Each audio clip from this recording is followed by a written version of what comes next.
Okay. I'll go get a Ninja Creamy, you stupid fuck. Go get one. You need to go get one. All right, we will. Do you have a Costco? No, God. What? Fuck. Do y'all have a Costco? Yeah, man, we got a Costco. We're right near Tampa. We got everything you can think of. Okay, well then you need to take your stupid ass to Costco and go get a Ninja Creamy. I got a Costco membership. Okay. Shit, cool. Was it like do you go in there? Are you like the Costco guys? Boom. No, I'm not. All right. Do they have the $1.50 hot dogs and drink? Yeah, they got all that. This is good. They got some pretty good steak too there. All right. Let me we need to get this stuff out like right damn now. All right. I'm ready. All right. You going to retweet it?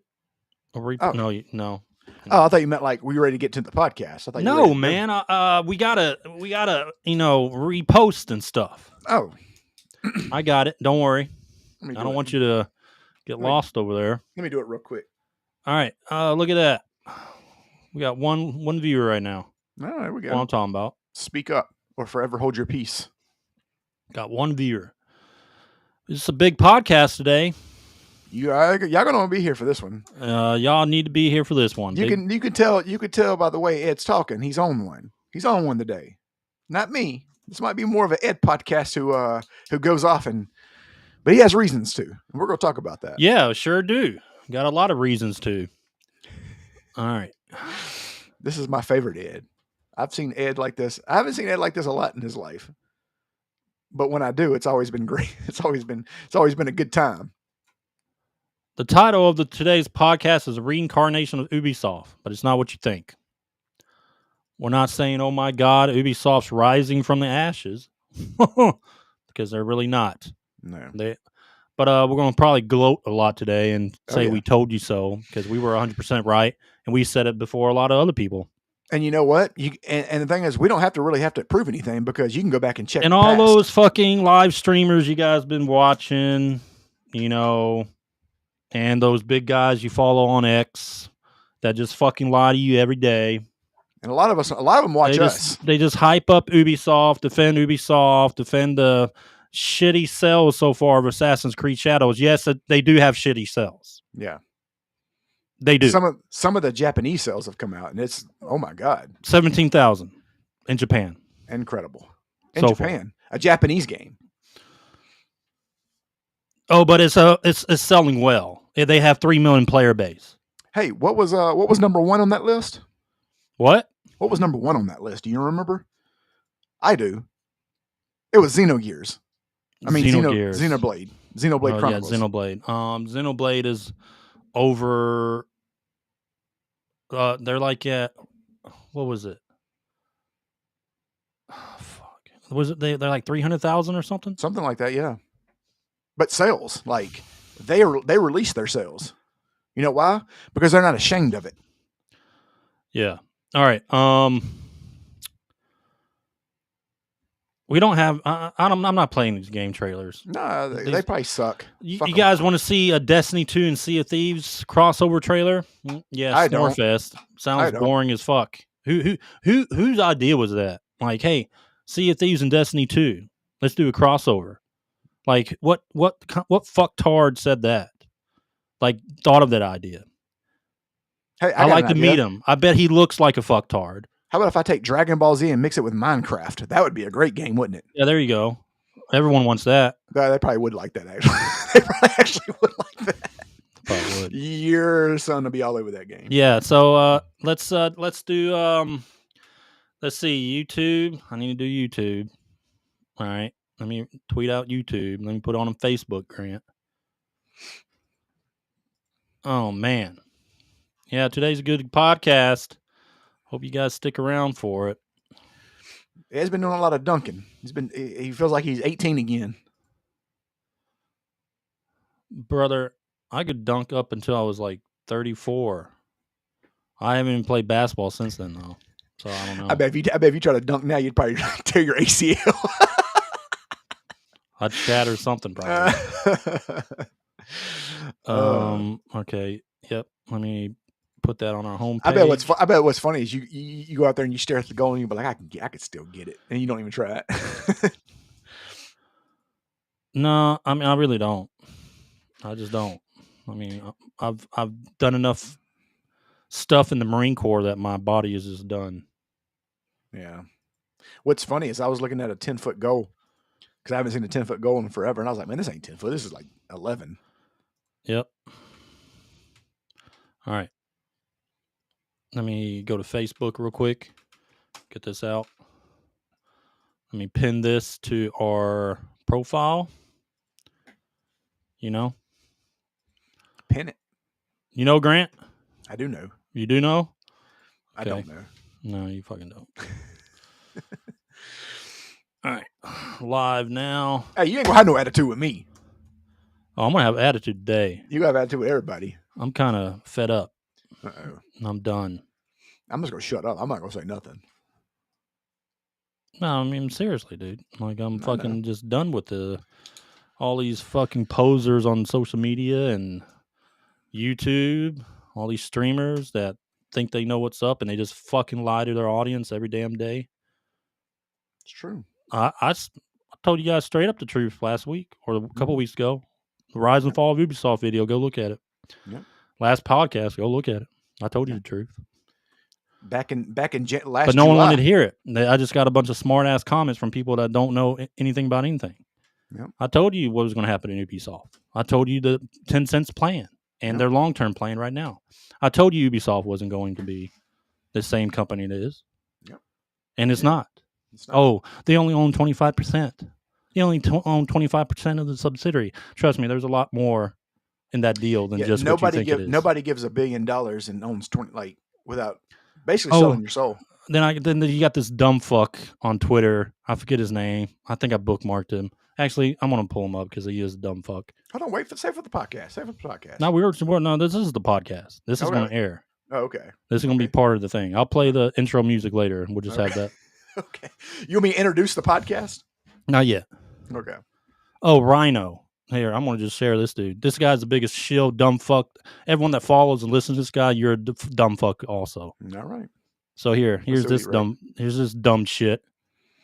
Oh, Rhino. Yeah, this is his name. I know some of y'all probably follow this guy and look at him. Oh my God, yeah, he's so right.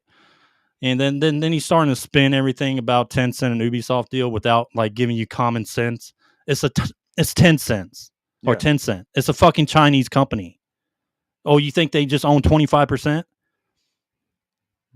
No. Oh, that's right. Ubisoft owns IPs. That's what he says. Yeah, they own the IPs. Well, Tencent, guess what they have? I guarantee you they have big control over a hiring process and who's going to go to this company. But you know what's crazy is again, you don't give $1 billion without having some serious skin in the game. And then as these guys like this, now Ubisoft's about to fucking lay off thousands of fucking people. Mm-hmm. Next year. I'm telling you right now, they're going to lay off thousands of people. You don't send out an email with the fucking words. You don't send out an email as a company person to your employees with the word uncertainty. Yeah.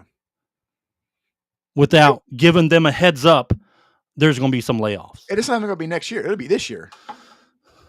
But we held Ubisoft accountable for the last almost fucking year since we started this podcast. That's true. We've held them accountable. Yep. And we've told the truth about them and what's going to happen to them if they don't change their ways. Yep. And now, because people want to listen to this guy and others in the, on social media, there's streamers that just lie to you about how successful Ubisoft is. And nothing's going to happen to them, through the years. And Assassin's Creed Shadows has amazing sales. They just lie to you, and everyone just takes it. Yep. They just take it, and they don't. And this guy probably has. I'm gonna guess he has like over 100,000 followers, probably, or 65K. Still a lot. And all those people just lap it up what he says. Lap it up. Go ahead and lap it up. Let him keep lying to you. So let me ask you a question. When was this? When was this posted? When did he post that? He posted this today. What the thing I What's just funny showed? is What's funny is you talked about this yesterday. You were the first one to talk about this. No, it's not even this. No, I wasn't the first one to talk about this news. I'm not going to even claim for this news. So he posted this yesterday at 7:49 p.m. Look. I'm not talking about that. Look, it is. There's another fucktard too, Synth Potato. He lied to your asses too, shilling Ubisoft. Yeah. And I guarantee you some of you guys probably believed it too. Yeah. You probably believed it. But now they're running cover for Ubisoft, or they're just not talking about it anymore. No, they won't. Oh, but they still own the IPs. They still own the IPs, though. Yeah, they still own the IPs. What? More than likely, here's the thing: so this guy, this guy breaks down this shit, just trying to run cover like he wasn't wrong about things. I'm wrong about Ubisoft, and I'm going to shred this today. Okay, good. I'm going to shred everything he stated right there. So, no, it's getting spicy in here. It's muy caliente. Well, I mean, muy picante. Well, I mean, it needs to be said. No, I know. It needs to be said. So, you know what? I'm going to start the podcast with the fucking intro. Go ahead. And then you can introduce us. But then I'm going to just continue talking. Go ahead. All right. We're starting now.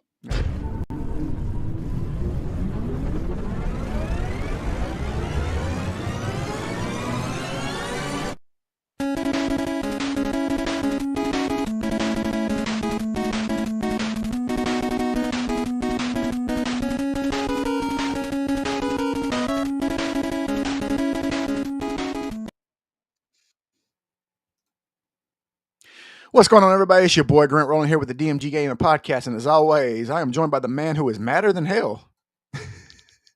My boy, Ed Phillips. What up, my boy? You have the floor. Go ahead. Yeah, I'm going to continue. Give me 1 second. All right. We kind of already started the podcast, but we decided just to do some intro music. Let me post this fucking thing real quick. All right. Grant.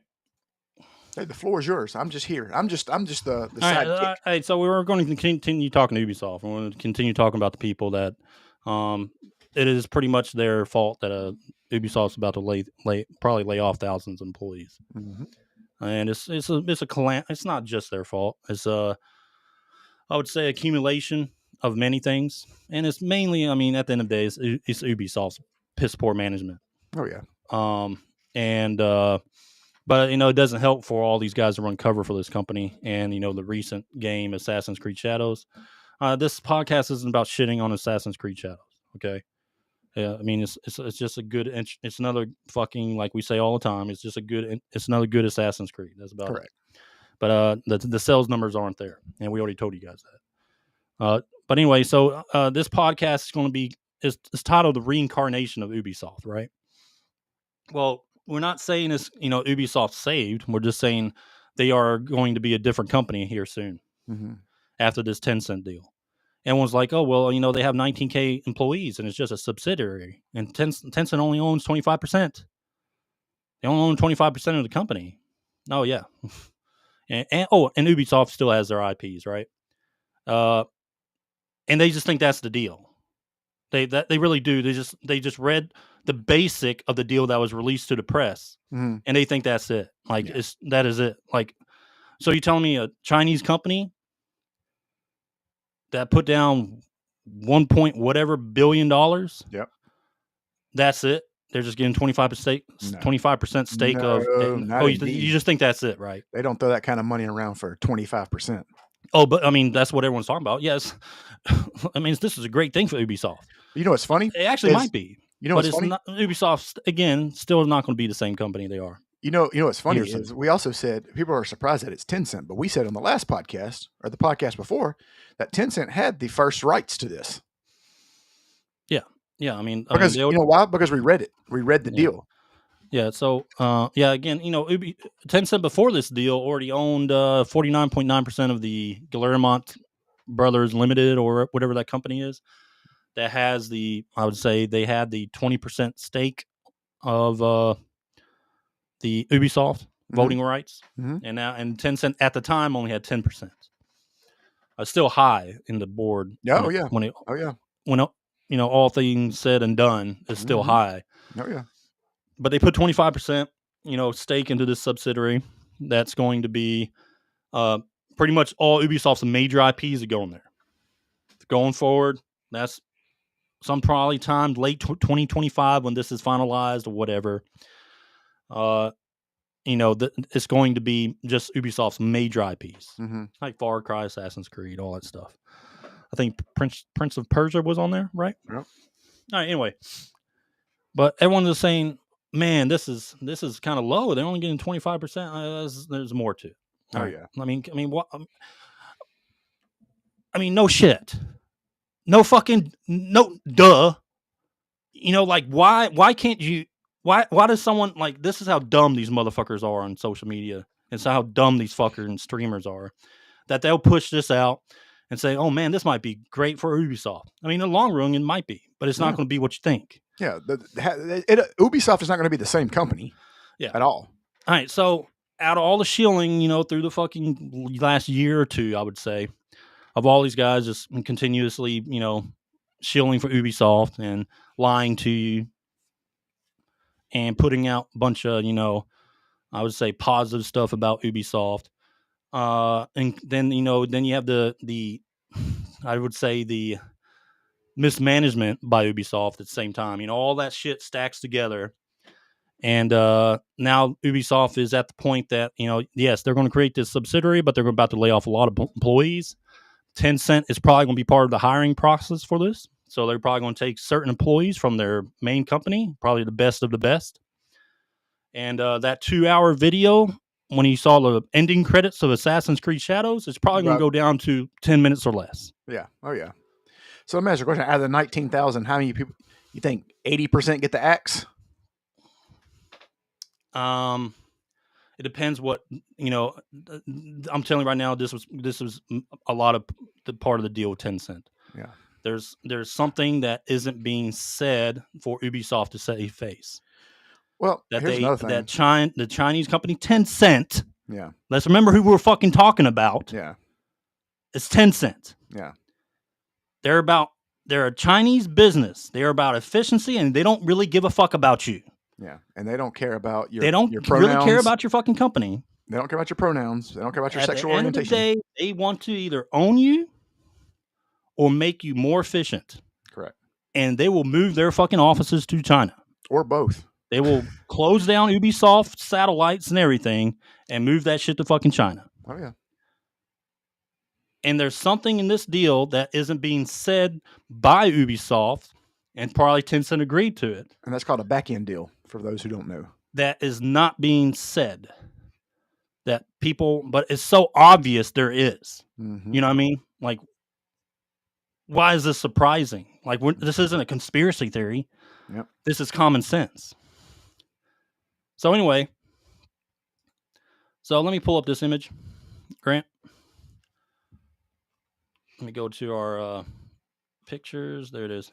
All right, so when did we do this video? Like a week or two ago, right? Yes. All right. So we did a video, this is a segment of the podcast we did, and we made it into a single video. It's last week. Last week, okay. Mm-hmm. So the rise and fall of Ubisoft. All right, we did this. If you want to go check it out. Before all this shit happened. It was Friday. Everything happened. We pretty much fucking told you in this video. Yeah. What was about to happen. And it happened way sooner than I thought it was going to happen. It did, yeah. I didn't think it was going to be this fast. But it was mainly the performance of Assassin's Creed Shadows. Mm-hmm. Ubisoft was holding on to that. And so were the shields. Boy, they were holding on for dear life. But what they turned it out to be, Assassin's Creed Shadows did so well, Ubisoft only got 25%. No. It's not what happened. No. Assassin's Creed Shadow is not hitting what they thought it was going to be. Yeah. So then this deal happened. Yeah, correct. And Tencent probably gave them an ultimatum. Yep. So people don't understand. Let's just say you might think 100, or you might think 4. Let's just say it's sold 400,000. You might think 400,000 sales is good. But you don't know their budget. Like 400,000 probably on the grand scheme of things is abysmal. They probably needed 4 million, 5 million, 6 million. Well, let's get into that then. Well, now check this out. Ubisoft was in debt. Oh yeah. Okay. I can imagine. Yeah. And probably after the advertisement and the development of their last game, Assassin's Creed Shadows, people think they just put your number up there with just the Assassin's Creed Shadow games. What did it cost to develop that? I don't know, between 300 and 400 million. About 400 million, yeah. That's right? Just the development. With the amount of fucking employees that Ubisoft is such bloated fucking company is. And those are probably all around that. Salary-based employees.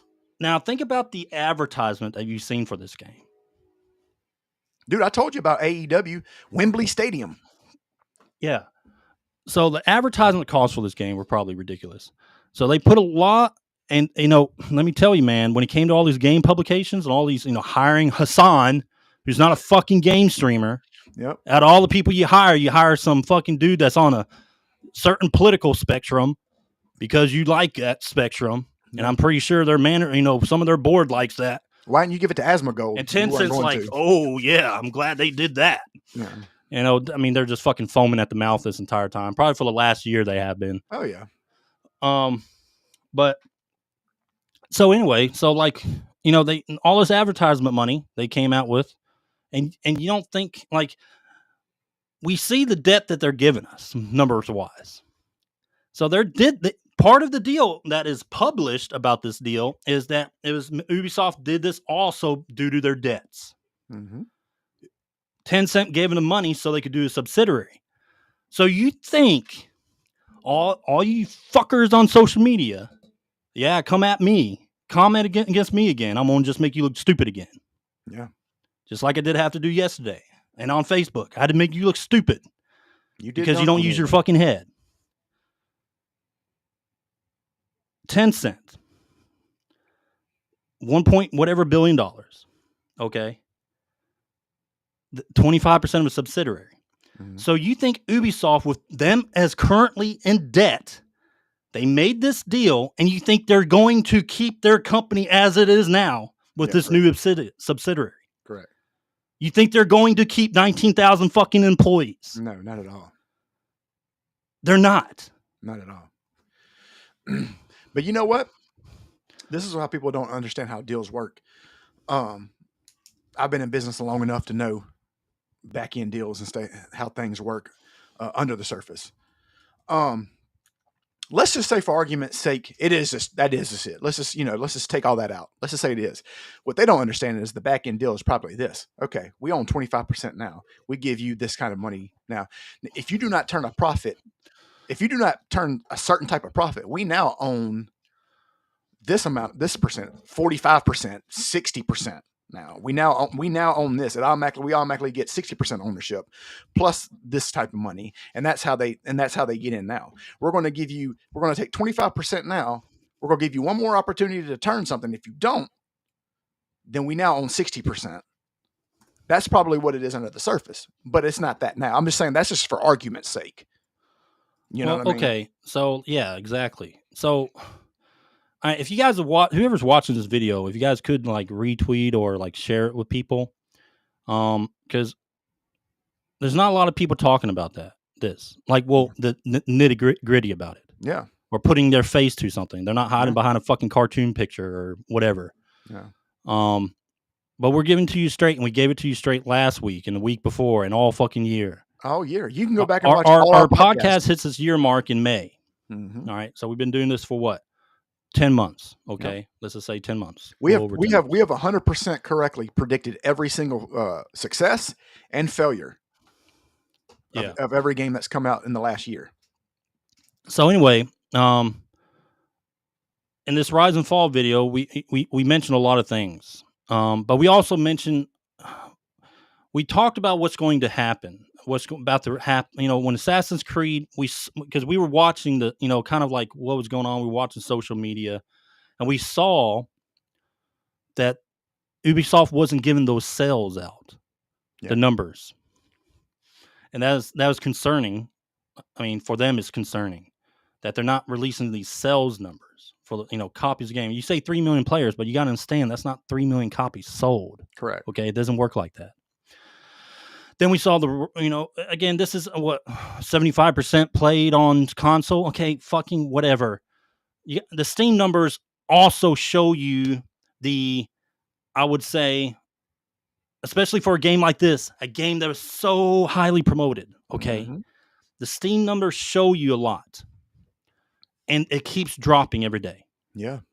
What's it at now? What's it at right now? It's like 30,000. Yeah. Okay. At this time. Yeah. I mean, I'll pull it up right now. Let's do that. All right. AC Shadows Steam charts. But you know, it's on other stuff like the Epic Store and Ubisoft and all that stuff. It doesn't matter. Majority of PC players play on fucking Steam. It's true. They do. It's at 30,000. 30.2. Yeah, there you go.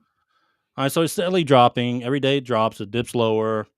And, you want to know what the completion rate is for the game so far? So it's been a week. 8 days later. Yeah, so it's been over a week. So let's pull up my Steam where I've been playing the game, but I stopped because it's the same shit over and over again. Yeah. All right, let's go to Assassin's Creed Shadows, and let's look at these Steam or the global achievements for it real quick, and let's see how it is. All right, global achievements. Let's pull that up. Community Hub and stats. Here we go. Global achievements. All right, I'm just going to the game. I'm just going to the achievement that you just beat the game. That's it. Just beat the game. It's at 1%. Oh, wow. But what was it? The game just came out. You can't expect people to put 60 hours in 1 day, 2 days. Well, it's been 8 days. Yeah. That's worse than the Velguard. 1%. So only 1% of the people. At this time, the Velguard had 2.5%. Yeah. And that's this game has 1%. So it tells me, like I told you guys earlier in our last, whenever we said this, we've said it 1,000 times, that people are playing the game, but then it gets repetitive. Yeah. And they really don't want to finish it. Correct. We said this is what type of game it is. Does that mean it sucks? No. I mean, probably is, it's probably decent for a while. It's good at the beginning. Good enough for those, I would say, those first impressions at the time. But people aren't finishing this fucking game, man. They just aren't completing it. It's Destiny 2. Remember how Destiny was it was like new and refreshing, and then Destiny 2, it was very repetitive, same thing over and over. So anyway, back to the subject we were talking about was the way people were hyping this game up, all these social media accounts, YouTube streamers, all that stuff, early reviews, hyping the game up. We warned you about it. We said it. We used our fucking eyes for the gameplay.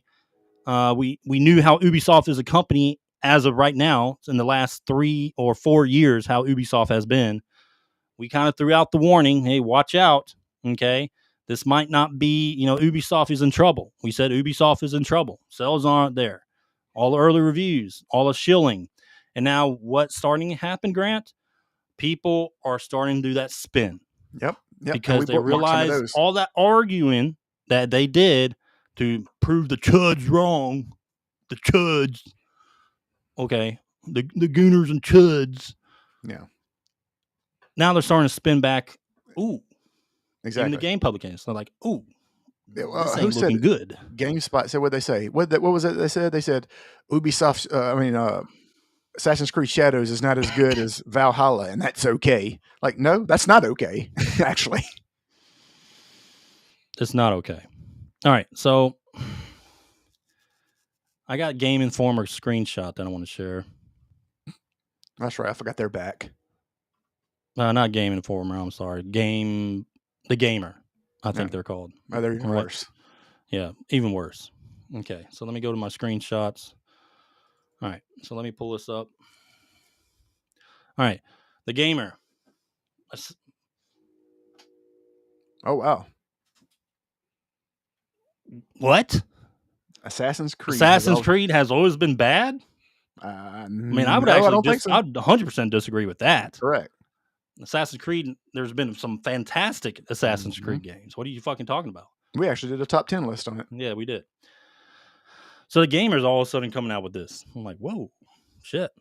But that doesn't stop there, Grant. Doesn't stop there. Maybe the check bounced. Yeah, another publication said Assassin's Creed Shadows isn't doing as well as Valhalla, but that's okay. No, it's not, actually. So, but I mean, this isn't the only one. People are spinning. People on social media spinning that have been, sharing, fucking look at this revolutionary gameplay and all that stuff. You can fucking cut bamboo and watermelons. It's starting to turn around. All right. And from the get-go, we've told you that, this is going to be, Ubisoft is in trouble. They're going to not be the same company and looking like we were right. We said it was going to be a failure. So Ubisoft right now, people's jobs are going to be, they're going to lose their jobs. It sucks. I hate it. A lot of jobs are going to be lost, not just what you saw 100 here, 100 here through the year, Yeah. No, it's going to be pretty massive. Yeah. Okay, I would say late 2025 starting, it's going to be pretty massive. China does not care about your livelihood. They just care about profits. And yes, Tencent will be part of the hiring process for this new subsidiary that owns the new IPs or the Assassin's Creed and Far Cry, all these IPs that's going to them. They're not going to tie that much money to something and then not have any type of and let it keep going the way that it's going. And also, on the other side, let's call out the other side too. All right, Assassin's Creed is woke. Fucking, that's not what it's about. Yeah, I'm so tired of saying that on everything. This is not what it's about. But yes, but it's a major thing that happened. When we say go woke, go broke, we're not talking about just because they made a fucking gay samurai. We're talking about what happened to Ubisoft in the 2019 to 2020 period. Correct. Yes, they did go woke, and as a company. And that was pretty much the beginning of their downfall after this incident happened. Again, you can go back to the Fall Ubisoft video, or the Rise and Fall Ubisoft. We talked about the Me Too movement and the DEI and the left hand, the fucking radical left, billions and billions of fucking dollars, turning all these companies in the West upside down. Yeah. And ended up bloating their fucking staff for people they don't fucking need. All right? That was the beginning of the end. Donut Man probably making... I feel like everybody and their mama was on that 2 hour. Like if you delivered pizza to Ubisoft Studios, you're probably on the credits. Yeah. And we put face to we put our face to this. Like everything we've said. You see our faces. It's true. We're not fucking hiding behind a cartoon. And also, let me just say this for people who keep saying, "Oh, everything's woke." If everything is woke, nothing is woke. Everything can't be woke. Come on. Like some things are. Some things are. But you got to do your research, man. Like you can't just because you don't like it, stop calling it woke. Just say I don't fucking like the game and I don't like who made it. Like I can respect that more than you just calling it woke and then saying, just to make you feel better. Not everything's woke. I don't think Assassin's Creed. I don't even care if Assassin's Creed is woke. That's not the point. This is not even about Assassin's Creed. It's about Ubisoft. Yeah, it's about Ubisoft. It's 100% about Ubisoft. Yeah, this is beyond the game because this is not. It'd be one thing if this was their first bad game. This is not their first bad game. This has gone on for a while. So I want to go to our bookmarks and kind of give a brief of everything we see. All right, because there's some things that we need to talk about on here. All right, let me go to our bookmarks and share. I don't want to go to that. There we go. All right. I'm sharing screen right now. All right. X share. And there we go. All right. All right. So Asmongold, he came out and had a few things to say about this. We're going to play it real quick and then we'll go into some more things. All right. Seems like, and looking at is that you have a lot of people on Twitter who like to virtue signal about how much fun they're having playing Assassin's Creed Shadows, etc., and like how good the game is. Looking at the graphs, it sure seems like, and looking at the amount of people that are actually playing the game and watching content about the game, it's basically nobody. Like I know that at least for like my my audience. Like, yeah, people all wanted to watch, like, the first and second day, but then people got pretty tired of it fast because it was the same content over and over. So that's it. They were running defense for Assassin's Creed like this? Yeah, they were. They were running defense for a very long time, and they were completely in the wrong for it. They were. And the problem, and I think that what's disappointing about this is that a lot of these people don't understand that what they were doing is they were enabling a company to make decisions that are going to cause the loss of thousands of people's jobs. When I'm calling out these things that these companies are doing and I'm saying this isn't good, they should be thanking me. They should be saying thank you for telling us this, because we didn't know this and we can't figure it out. Most of us hate watched it. Yes, exactly. And so all of the people that were trying to run defense for Ubisoft and protect them from the chuds and everything, I want to let them know that you are responsible for this company having to lay off. This company will probably lay off over 10,000 people collectively, right? Or at least like restructure them in a way that's not advantageous. That's probably what's going to happen. This is going to be a massive fucking rapture at this company. And they caused this because they're too caught up in their own identity politics and their own worldview in order to see common sense. And that's what's happened. These people have totally fucking lost their minds. They're defending things that are just retarded. And they can't read graphs. They don't understand numbers. And they've totally fucked everything up. You said this days ago. No, I didn't say this days ago. We've been talking about this for over fucking 9 months. Well, I'm just saying, but I'm just saying, listen, I like Asmongold, but hey, you're late to the party. We've been talking about this. But what I'm saying is, you literally said this, like last week, like literally what he just said. Yeah, but we've been talking about this shit for so long. Yeah, for over almost every other one of our fucking podcasts is Ubisoft. It's true. Yeah, go look him up. It's not like Ubisoft, like we want to talk about them, but all their stupid fucking mistakes that they hit the news and it needs to be talked about. Because it's like it's more like a warning, like fucking stop what you're doing. Correct. And we're just little a people. Warning to all these fucking streamers and social media personalities that have been fucking. Why are you defending Ubisoft, man? Yeah.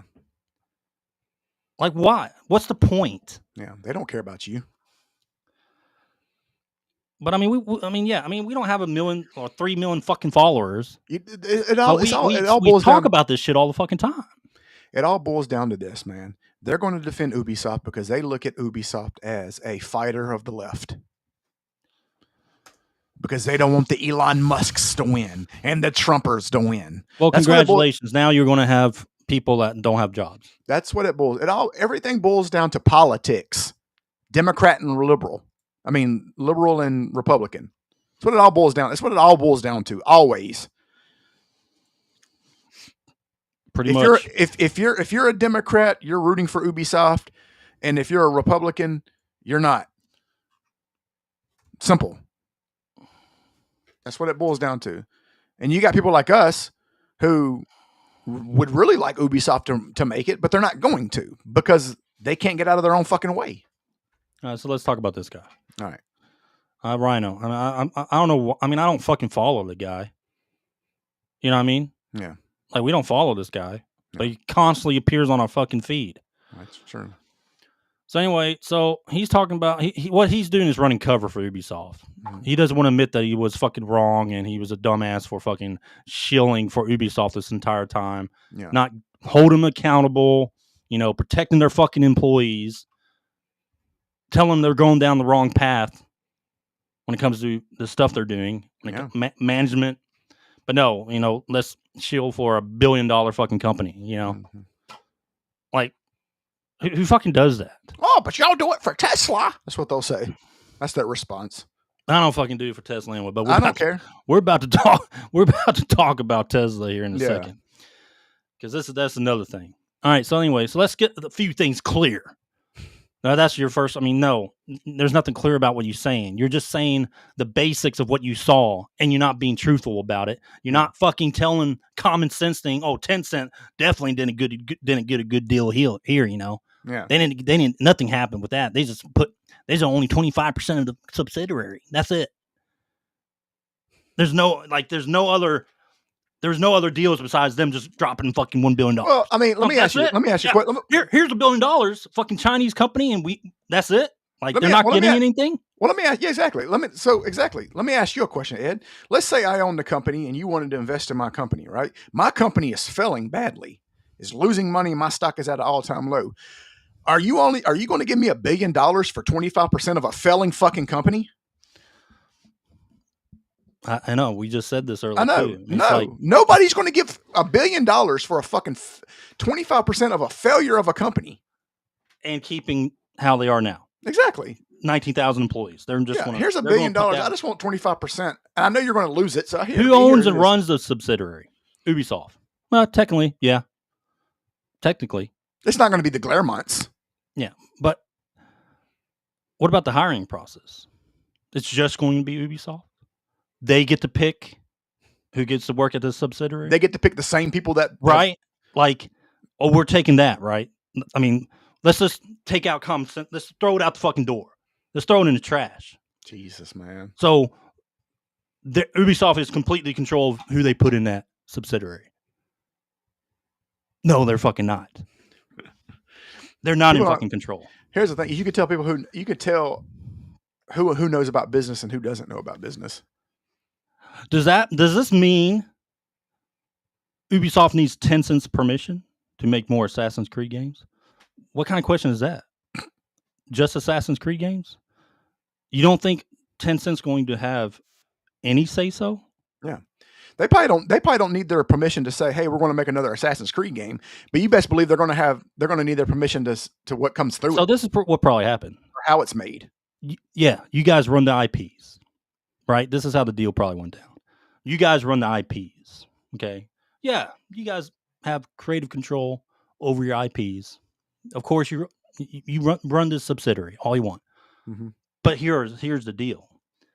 One, they're guaranteed going to have consultants or something part of the hiring process. Next, they're going to have to make their company more efficient. Mm-hmm. They had to agree to something, like they have to downsize or something before Tencent invested into a bloated company, a failing company. We're not getting that, and they're not. Ubisoft probably part of this deal to ensure they don't save and to ensure they save face. All right, China didn't get.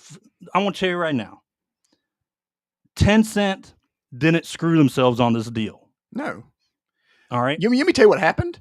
Ubisoft was this close from filing bankruptcy, right? So basically, Tencent did them a favor to show them face. I mean, this is how fucking stupid this guy is. but he's probably talking to some of his low IQ followers. It's probably what's happening because he's putting questions out there. There's an obvious fucking no, but he's trying to say but he's putting these questions out without asking the hidden questions. Oh yeah, like the common sense questions, like maybe does this mean Ubisoft is going to be in control of the entire process? Does this mean Ubisoft is going to not downsize? People aren't using the common sense. Why not ask those questions? People aren't using the common sense scenario, man. Again, nobody's going to invest that kind of money for 25%. Here we go again. Just lying to you motherfuckers. Just fucking being dishonest as hell. Assassin's Creed Shadows failing. Whoa, it's accumulated 3 million players. Oh, here we go. Broken fucking record. Let's do the broken record. 3 million players with no sales. 8 days after the fucking release, and we still don't have any sales. Correct. Why can Monster Hunter Wilds do that? Why can Kingdom Come to Deliverance show that? Yeah. Because why can't Xenoblade Chronicles? The sales for this game are fucking not meeting their mark. They're abysmal. This Xenoblade Chronicles, the remaster, released the same day as this, and they've already put out sale numbers. Hold on now. Another reason why this guy's a fucking dumbass. Okay. So you telling me Chinese company Tencent doesn't know the real sales numbers before they made this deal? Correct. Yeah, that wasn't part of the how much did you make? Here's $1 billion, and I don't need to see anything about your company. I don't need to know anything. How much did you make? Oh, they told us to make. Okay. Well, we'll get you out of debt, but here are our ask that they're not going to release yet. But the thing about it is look, guys, Ubisoft was about to go bankrupt, and they saved them from bankruptcy. All right, enough of this guy. This guy just... Are you defending Ubisoft? Oh, no, of course not. Yes, you are. Because the thing about it is you're not using common sense. Yo, you've been being dishonest this entire time. This is the last time I'm going to say this. Nobody's going to invest. You've all seen Shark Tank, right? Everybody's seen Shark Tank. If the company is not making money, they're not going to invest in it, right? That's what you see on the surface. But you also see them say, "Hey, we'll give you $300,000 for 20% of your company," right? But these are companies that are already showing numbers and making money, right? Oh, your company's making $1 million a year. Well, I want a piece of that, right? Nobody's going to go and say, "I'm going to give you $1 billion for a failing company for 25%." That's just nobody's going to do that at all. Who's going to do that?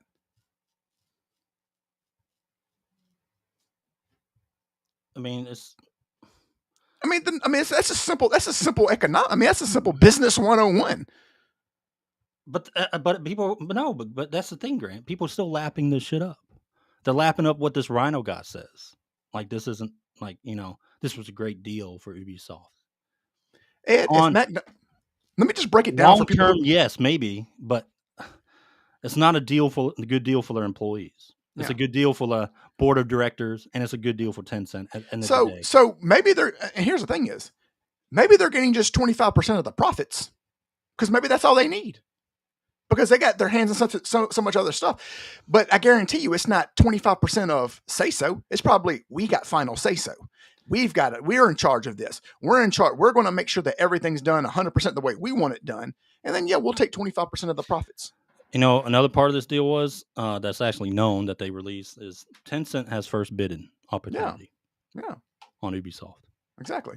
So if that's the thing is, of course, that's the thing. All right. So this guy, Lords of the Fallen CEO, Marek Tymiński, he said, Tencent is a great partner for Ubisoft. In the long run, yeah, they need somebody to fix their fucking company, which I guarantee you is part of the deal. It wasn't going to be an American company to do it. And they got them out of debt, which, yes, Ubisoft was in debt. Yeah. It was released. Bankruptcy. They were in debt. And that was part of the reason for this deal, because they were in fucking debt. Yeah. All right. Their impact and culture may only be positive. No DEI written on their forehead. Refreshing. And he's absolutely right. Correct. And that I'm going to tell you right now, and that's going to be part of the gutting process for the 19,000 employees Ubisoft.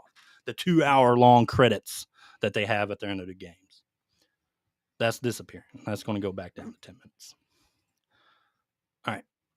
Anyway, I want to talk about this email that the Ubisoft employees supposedly gotten. Tom Henderson put it out. And of course, people are like, well, how did you get the email? Well, it got sent out to 19,000 people. Somebody was going to leak it. Yeah. All right. Tom Henderson on Twitter or on X. Understandably, employees are now nervous. Wonder why that is, Grant. They should be. In a follow-up email, Marie-Sophie de Walbert, Chief Studios and Portfolio Officer, said, hello, everyone. I wanted to follow up immediately with all you in Montreal, Quebec City, Sherbrooke, Barcelona, and Sofia after Yves's email regarding a new business unit that is being created. So fucking whatever. No one fucking cares what his name is. Because he's obviously dug a fucking hole into his company. Yeah. So fuck him. Yeah. And he's about to fire a bunch of fucking people. Because he because he couldn't fucking manage his company right. So he can be fucking fucktard. That's his new name, Grant. So when I see his name again, I'm just going to call him fucktard. How about that? No, we should. First and foremost, I want to emphasize that the agreement we announced is a powerful enabler and exciting opportunity for Ubisoft. It will help us accelerate our evolution and improve how we make games with greater focus and agility. Tencent's investment is a strong testament to their trust in our ability and to grow Assassin's Creed Far Cry, Rainbow 6. This is a direct result of the incredible work you've done in making these franchises iconic. This is a suck up. Yeah. Because they know what's coming as a lead or major Coda studio. All right. Let's keep going. Let's fast forward a little bit. a little bit. So they go into just talking about the exciting weeks and months to come. Hold on, this is a very good business tech. This is what they do. They butter you up. They get you all they put you in a papoose. They make you feel all warm, and now they're about to get ready to throw you into the river. This agreement will benefit all of Ubisoft. No, it will benefit their board, their owners. It'll benefit all of Ubisoft as the company. Correct. Yeah. You're right. Giving us the means to spark more innovation and creativity across the board. They're really not talking about the board, like their actual board, but it's kind of a cool play on words because that's really what they're talking about. These are all terms to wiggle out and not take any type of grief. This marks the beginning of a new chapter, hence why this podcast's title is called The Reincarnation of Ubisoft, because it is a new chapter. Mm-hmm. And you play a vital role in shaping it. In the coming weeks and months, we will work hard to build the best organization possible for Ubisoft, for our teams, and for our players. No, for our board, for Tencent, and our owners is what they need to change that to. Yeah. Of course, here it is, Grant. Here it is. They're throwing you off the bridge, and you can't swim. I'm gonna go ahead and blow that up a little bit. Whenever you see this word in an email and you're a part of a company, get ready. Oh, yeah. So she continues. Of course, this brings some uncertainty and questions. That's your dagger in the heart. Mm-hmm. Well, here's the thing is when you fire people or you're getting ready to fire people, trust me, I've taken classes on all this stuff. The key is you always want to make them feel good. You always want to because you don't want anybody coming in there and you don't want to come in. You never bring anybody in your office and say, you know what, you're a shitty employee and we're getting rid of you. So you always talk good about them, man. We've always valued your time. You have been a key asset to this company, yada, yada, yada. You've always built them up right before you crash, right before you throw them into the ground and you run over them with your vehicle. So, I mean, this is common practice right here. Supporting you, she continues. Oh, yeah. Supporting you through this transition. Of course. They're going to make you feel good. Is the top priority for your local and your global leadership. Oh, teams. Yeah. Oh, if you get fired, we got your back until you get fired, and then we never talk to you again. We're going to ghost the fuck out of you. But go ahead. No, that's the end. No, let me I'm not reading anymore. Well, I want to read this last part because it's funny. Don't hesitate to reach out to them and stay tuned locally, which means you can reach out to us. We're not going to respond.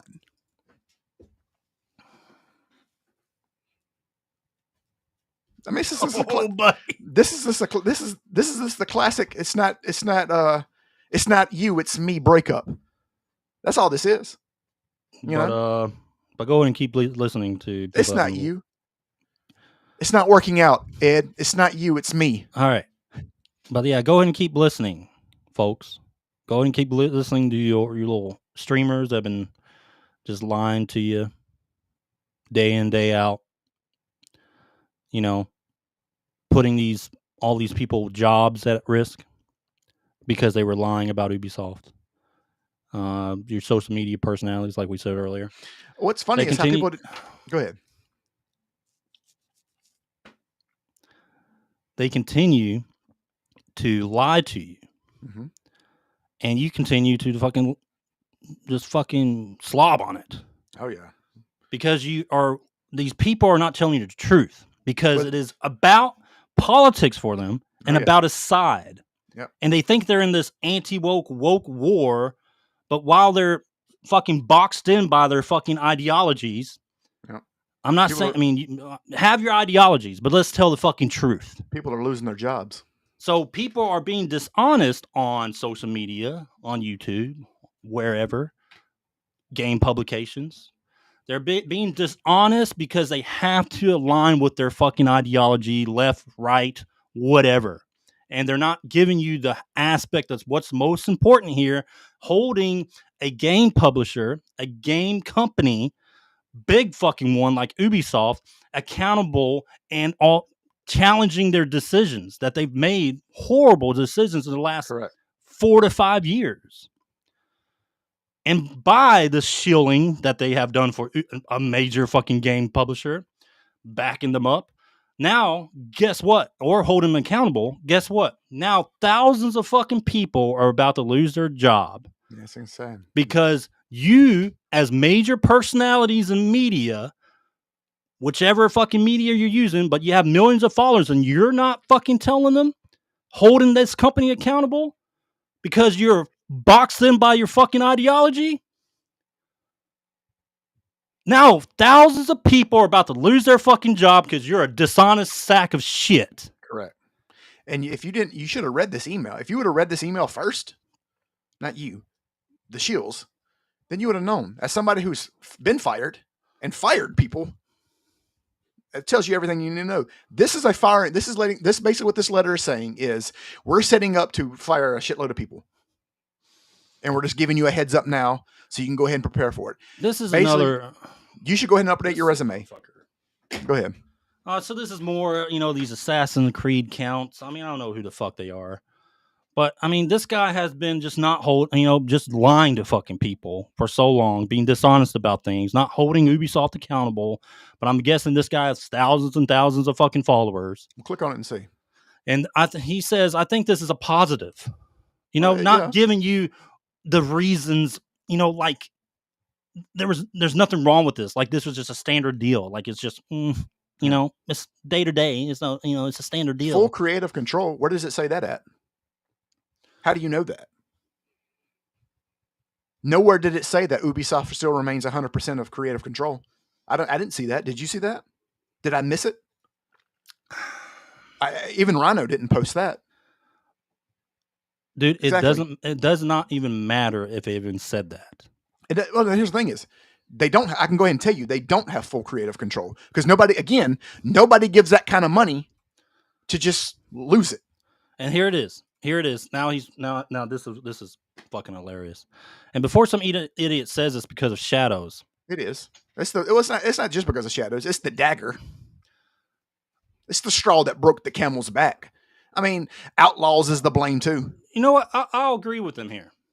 If you say it's just because of shadows, you're an idiot. Yeah, you're an idiot. I actually agree with him here. Yeah. But he is also an idiot. Yeah, but then he says because he's saying he's putting just shadows out there, right? Yeah. Because he's trying to defend shadows, again. Yeah.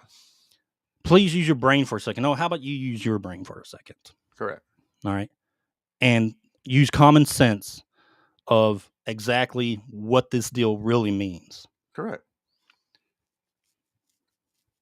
Full creative control. Full creative.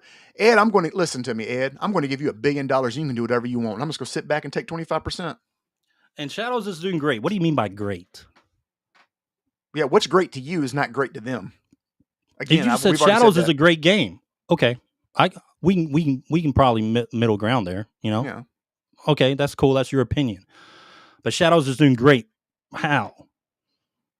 By their player counts? Did it break records? 3 million players? Okay. But why hasn't Ubisoft released sales on this? Yeah, how many has what about Ubisoft sales? Is that doing great? Yeah. How many did they have to sell to break even? Just to break before they even made a profit, how many did they have to sell? Just to break even. And did they meet that number?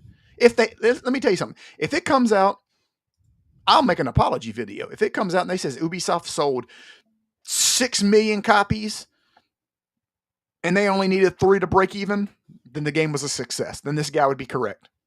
But it's not. Because you know why? You know why, Ed? You don't have that kind of information if you're doing good. Well, that's the reason why they didn't release the sales yet.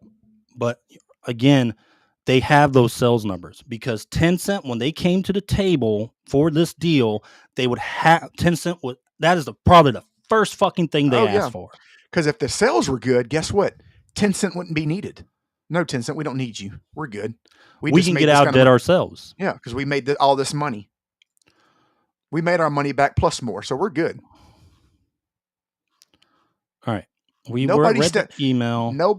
Guys, no company, nobody steps in and invests in a winner. Okay, so this is going to be kind of tie on. What's our Disgruntled Gamer rant today? No, this is it. We're going to go into it. Yes, the hate for Elon Musk has consumed the left gamer's soul. However you want to put it, we could frame it up later. We'll retitle it later. But that's the gist of it. This is basically. Here's the thing: is this is Trump derangement syndrome for gamers. So it's Elon derangement syndrome, and that's what we can call it. There we go. I like that. Elon derangement syndrome has struck the hearts of liberal gamers. You know. All right, so Disgruntled Gamer Rant, right? We're not done talking about Ubisoft. We're going to get back to them later. Oh, we get this whole podcast as Ubi fucking soft. Yeah. Okay, we can't. I mean, what are you going to say? Go ahead. Okay, so Grant, I noticed something on social media. They all look the same? Well, they all look like they keyed a Tesla. They would key a Tesla. Oh, yeah. Let's be honest. They'll spray paint it. So I noticed something on social media. All these people, as everyone's aware, Elon called Hassan trash, and they got a little argument. Then the Assassin's Creed account on X came to Hassan's defense and called him out on his Path of Exile 2. When you pay somebody to shill your game, you have to take up for them. And, get that dunk on them. Get those retweets and those likes. For the amount of likes and retweets you have, you'd think they'd have fucking almost 1 million players on Steam right now. But anyway, so they dunked on Elon with a tweet, and all the stuff happened on social media. Anyway, I noticed something on social media. I was like, I saw all these people like retweeting the Assassin's Creed dunk on Elon and saying, "Oh my god, I'm gonna buy their game now." And so I looked at these people's profiles. Grant, same profile, pronouns. No, not even that. These were community managers of games. Xbox Studios. Oh, okay. An actual game retweeted it and, showed their political preference. Yeah. But a lot of community managers, game developers showing their politics. You know why, though? They felt brave. They felt brave. And I really have no skin in the game for this. It's a fucking social media post, dunk, whatever. Less. But let me share some things with you. Somebody said, this just shows how many people hate Elon. Well, no. Yeah. It just shows how many people care more about leftist politics and games than anything. All right, let me stop sharing that and get into this. All right, let me pull these up for you, Grant. Okay, here's one. Let's see what this person said. Oh, they retweeted this. Griffin Bennett. Okay. He said, "Is that, he's retweeting the dunk, that Assassin's Creed account." He blocked somebody. He blocked Elon. Of course. So who's, I don't know, who's Griffin Bennett? I don't know. I've never heard of him before. So let me pull up old Griffin. See if I got his picture. I bet he's got pronouns in his bio. He's got pronouns in his bio. I don't even see it. But just by looking at his face, he's either, he looks gay, rainbow flag man. So he's got all that going for him. Yeah. But anyway, so Griffin Bennett. Let me share my X real quick and show you Griffin Bennett. I mean, obviously he doesn't have a political preference. He shouldn't be, part of a game company or anything like that. He's probably some random guy, right? Yeah. I mean, most likely. I mean, that's what he should be. Right? Well, Grant, he's not. He's a senior community manager for Marvel Snap. Okay. Second dinner. He was previously in Bungie and Overwatch. Okay. So you're part of these companies and you have a political preference. And you're not hiding it because it's all about fucking politics. So if it's all about politics and you're being allowed to fucking, tweet all this political crap and you're representing a game and a company, which I guess the company... he's from Seattle, Washington. So what do you expect? Yeah. So I guess the games and the companies just, fucking go at it. Yeah. Show you it's all about politics and gaming, right? Yeah. It's all games care about. Right? Everything has turned to Democrat, Republican. And it's all about politics, all about that being boxed in your little world, and all your decisions, everything fucking revolves around politics. And that's how that makes me feel comfortable that our games are, they're safe, right? Yeah. They're safe from politics, right, Grant? Only in the East. Yeah. That's why That's why Eastern game devs are kicking our ass. All right. Oh well, fuck it. I like it. All right, so let's see this. Who is this? Oh, this is the actual game, Caravan Sandwich. Okay. A brave community manager. Brave. He's on. You don't know who the fuck this guy is. He's on a social media account. You don't know. He's not putting his face and name out there. He said community. He's manager. Brave. He's probably makes $12 an hour.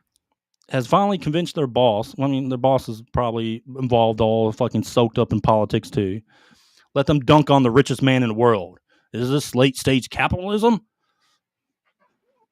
What? What the fuck are you talking about? What does that have to do with games? What does capitalism have to do with games?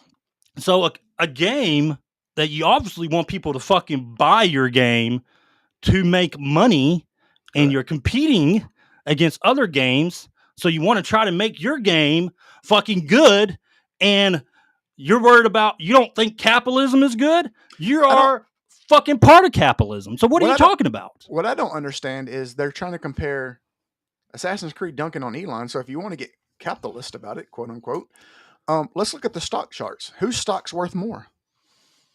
All right, so let's pull up Caravan Sandwich. I mean, I know Tesla's lost some things, but they're still probably what, $200 something a share, and Ubisoft is $2 a share. Let's see. You drive your van across the province Punkland. Oh, so this is an actual game, like we said. Let me look them up on Steam real quick. Let's see. Caravan Sandwich. Steam charts. Let's see how good your game is. Let's see how awesome your fucking game is. Let's see. All-time peak, 756 players. Currently, 13 players are playing this game. Oh, wow. That sounds like a lot. So go back in your fucking corner. All right. 13 players. Maybe if you concentrated a little bit more on capitalism, you might have sold your game better. I can make a game. I can literally make a game with late-stage capitalism. Yeah, I can make a game with 0 game dev experience and get more than 13 players. Yep. All right. Grant, let's do a couple more. I can call it Nutsack Harry and get 14 players. All right, let's see. Let's go to the next one. Who is this person? Who's this person, Grant? Stein Ken. Money talks in gaming. I'm happy to support this, so I gifted a copy of the game to someone for their poster day. Data talks too. And retweet like. This was before Tencent came in, fucking all the late news, right? Yeah. Retweet like to show them at the end of the year that these are most liked social media posts of 2025. He dunked on Elon. I got a neck beard and I can't wait. He said I gifted a copy. That's like giving somebody socks for Christmas. So you think this guy would have tweeted this if they dunked on Bernie Sanders or Hillary Clinton? Nah, that'd be probably not. Nah. Probably not. But anyway, so Stein Ken, you're you're another guy. Let's look at his. Let's see what he does. What does he do? Oh, wait, Grant. I got it. Okay. I got the images, buddy. Okay. Just hold on. All right. But another guy that, surely he's not part of a game, right? I wouldn't think so. Well, he's not putting his personal politics, before his company, are they? Judging by his lack of shower look. Surely they're all inclusive. It doesn't matter who you voted for, right, left. You want to bring, gamers together to, buy your game that you work on. Surely this guy is not political. No. He's not. Surely this guy doesn't work for someone like a game. I mean, I wouldn't think he'd be political. I mean, I know he doesn't shower, but I know he shouldn't be political. So anyway, let's check him out. Let's see if we got this guy's profile. Stein. Let's see. Stein. Let's see. Senior social media manager at Xbox. Oh, and he's a cheese goblin. This is an Xbox. Okay. He's a 2 a.m. Oh, so he's a senior social. So he represents Xbox. So I guess Xbox is I guess they are, all about politics too. Then. Yeah, well, that's why they isolate one side of the aisle and promote the other, which is not a good idea because Xbox this is what I'm getting from this. Yeah. Well, here's the thing: is if they're allowing their, I would say employees, it's not really a good idea though, because Xbox has their own slew of troubles. They got some trouble. So another, obviously, like we said, he's not political. Nah. I couldn't look at him until that. Definitely didn't, vote for a certain person this past election. He would not put his personal politics. He would not. No. But he's a cheese goblin. He fucking did. I mean, come on. So it's all about politics. I got more, but I really don't want to spend too much time on this. I got more stuff to talk about. But let's do one more, Grant. Let's do one more. Well, let's see if I got another one. Who is this? Aaron Goldsmith. I don't know who that is. Well, she saw LeDunk and she immediately downloaded Assassin's Creed. She bought it. She wanted to show, I'm downloading the game. Also, Assassin's Creed dunked on Elon. So who's this? I mean, definitely. I mean, surely this person doesn't put their personal politics before. 171 megabytes per second. That's pretty slow, isn't it? Considering in today's. Yeah, it's kind of slow. She's probably using Wi-Fi. She's probably just using the Wi-Fi. Surely that's not. Blizzard Senior Talent Marketing Specialist. Oh, no. So is part of your marketing is to isolate people based off politics? Is that a skill they teach you? And talent marketing? I see the link tree. I mean, she's got OnlyFans. Oh, but opinions are her own, even though she's the Blizzard Senior Talent Marketing Specialist. Okay. She's kind of hot. I'm not going to lie. Just being honest. Gooner. I'm saying. I'm just being. I like to call it like I said. Yeah, she's a pretty girl. She's easy on that. She's better looking than everybody else you showed. In that picture, she's really pretty. But this ain't about what people look like. We're just, obviously their world can't revolve around politics. No. And they're in gaming and everything. I mean, it can't. I mean, she's kind of hot though. Yeah. Anyway, let me fucking close that before I start gooning all over the place. Golly, dude. So, I got so many more, dude. I mean, like, here's the thing is like if she said something wrong and Stein said something wrong, who do you think I'm going to focus on more? I'm going to focus on what Stein had to say because you get a pass, you're hot, you get a little pass, you know what I mean? But you only get like 3 tries before I have to come at you, before I turn my attention to you and come at you. Yeah, there's true. More, the dunking on Elon and all that stuff, but we're not going to talk about those. Yeah, we're done. We're done. What's up, Hazeltooth? But I feel so much better that I know we have these people in gaming that are put their personal politics above anything else. Yeah, I'm so glad they're focused on gaming, Grant. And it shows. I'm so fucking glad they are. And it shows. And it shows for the last couple of years, man, it shows that they have not put their politics ahead of gaming. Because all their games have done so well that the Eastern game devs don't know what to do. They don't know what to do anymore. Except make fucking good games. Who is this? Oh, this is Assassin's Creed Reddit. Thank you. A message from the Assassin's Creed Shadows development team. Thank you for all the support. And a lot of their employees about to get fired. Okay. And 19,000 people did not read their Reddit reviews or Reddit stuff. Yeah. Okay. That was our Disgruntled Gamer rant because, this whole podcast has been a rant, actually. So the whole podcast has been a Disgruntled Gamer rant. I mean, man, I'm so glad people are focused on gaming. These community managers, I'm so glad they're focused on bringing all these, gamers. So it doesn't matter. I mean, it cannot. I mean, it doesn't matter what your politics are. It doesn't matter. We want you all to come play our games, right? I'm so glad that Elon Musk has got these people so well and tucked into bed at night, not thinking of bad things to do. We wanted to show you that mainly because of the state of gaming currently. Because the state of gaming currently is very ideological driven. People cannot put their fucking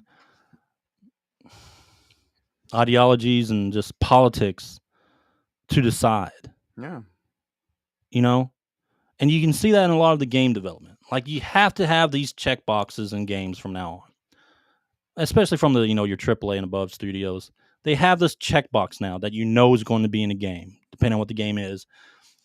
these check boxes. It has to have this, this, this, and this. And for some companies, they put their complete ideology before fantasy and before the game making and before development. They have to express and put their ideology in your fucking face. Well, let me ask you a question. What is, and I don't know if you've noticed this, but what is the main correlation of everybody you just showed? What do you think that is? And I'm gonna tell you, because you didn't see any successful game developers come out and say anything. Everybody who came out and said something is struggling. Xbox, struggling. Blizzard, subsidiary of Xbox, struggling. One guy has 13 players playing his game. So you think that talent marketing girl?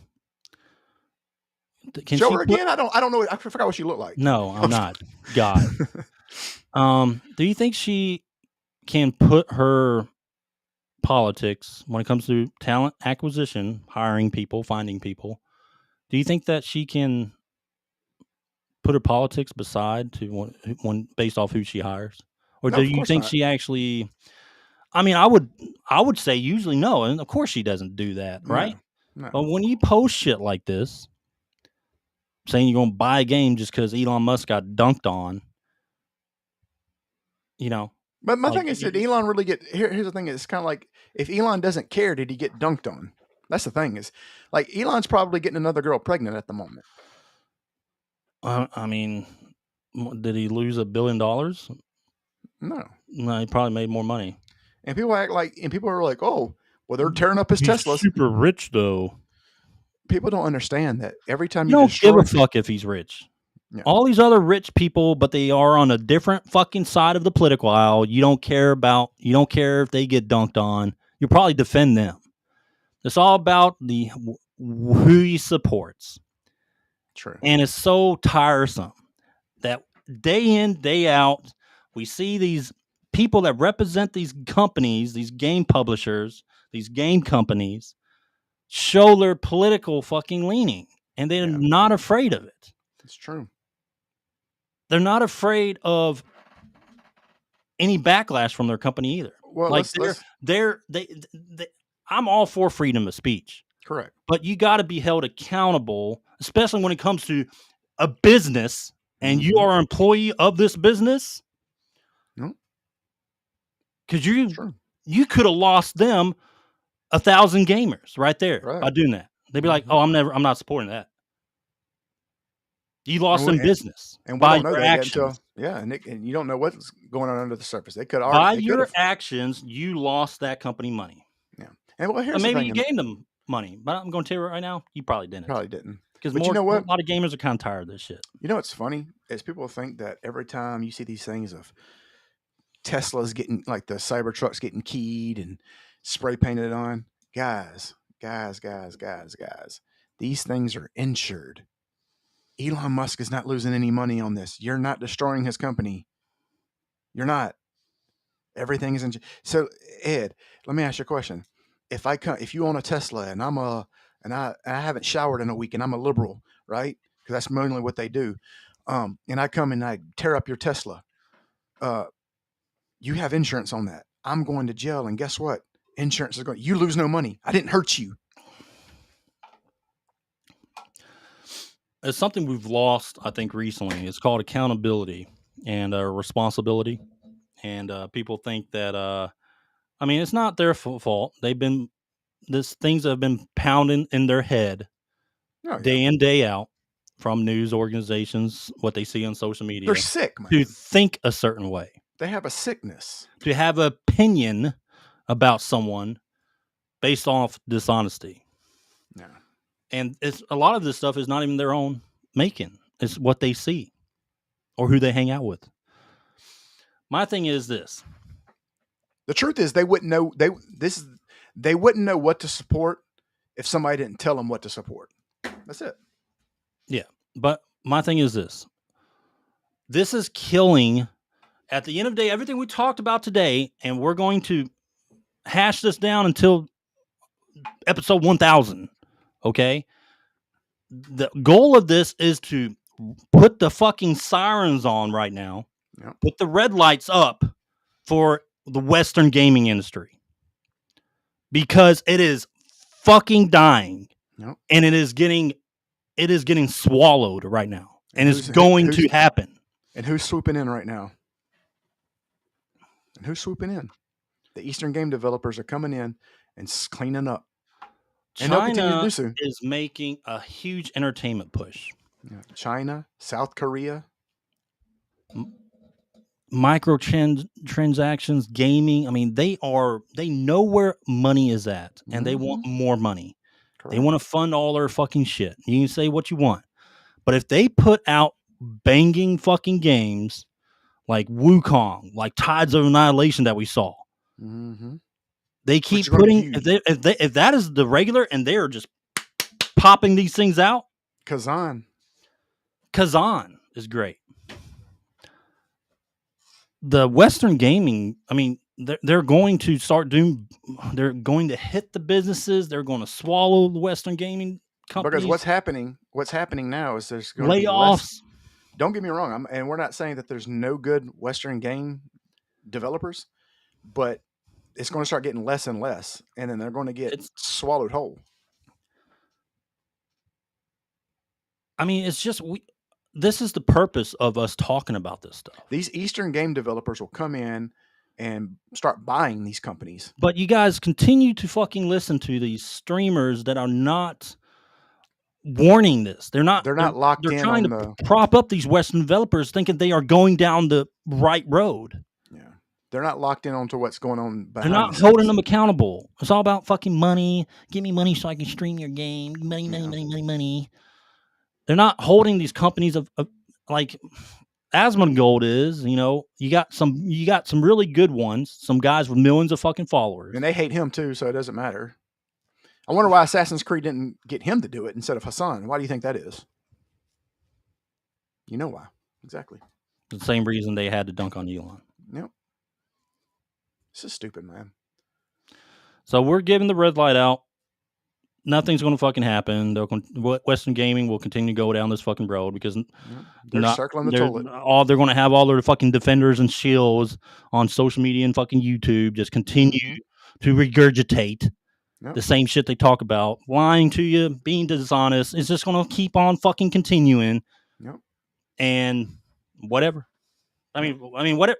I'm sorry, but I mean, if whatever happens, and people are going to lose their jobs. They're going to be, oh my god, these companies are starting to lay off people. And whose fault? Why didn't you fucking do the red light yourself? So let me ask you a question. You know what's going to happen though, is because the people who lose their jobs, they're going to, instead of blaming Ubisoft, they're going to blame the gamers. This is how it is. Yep. And then that's the spin, right?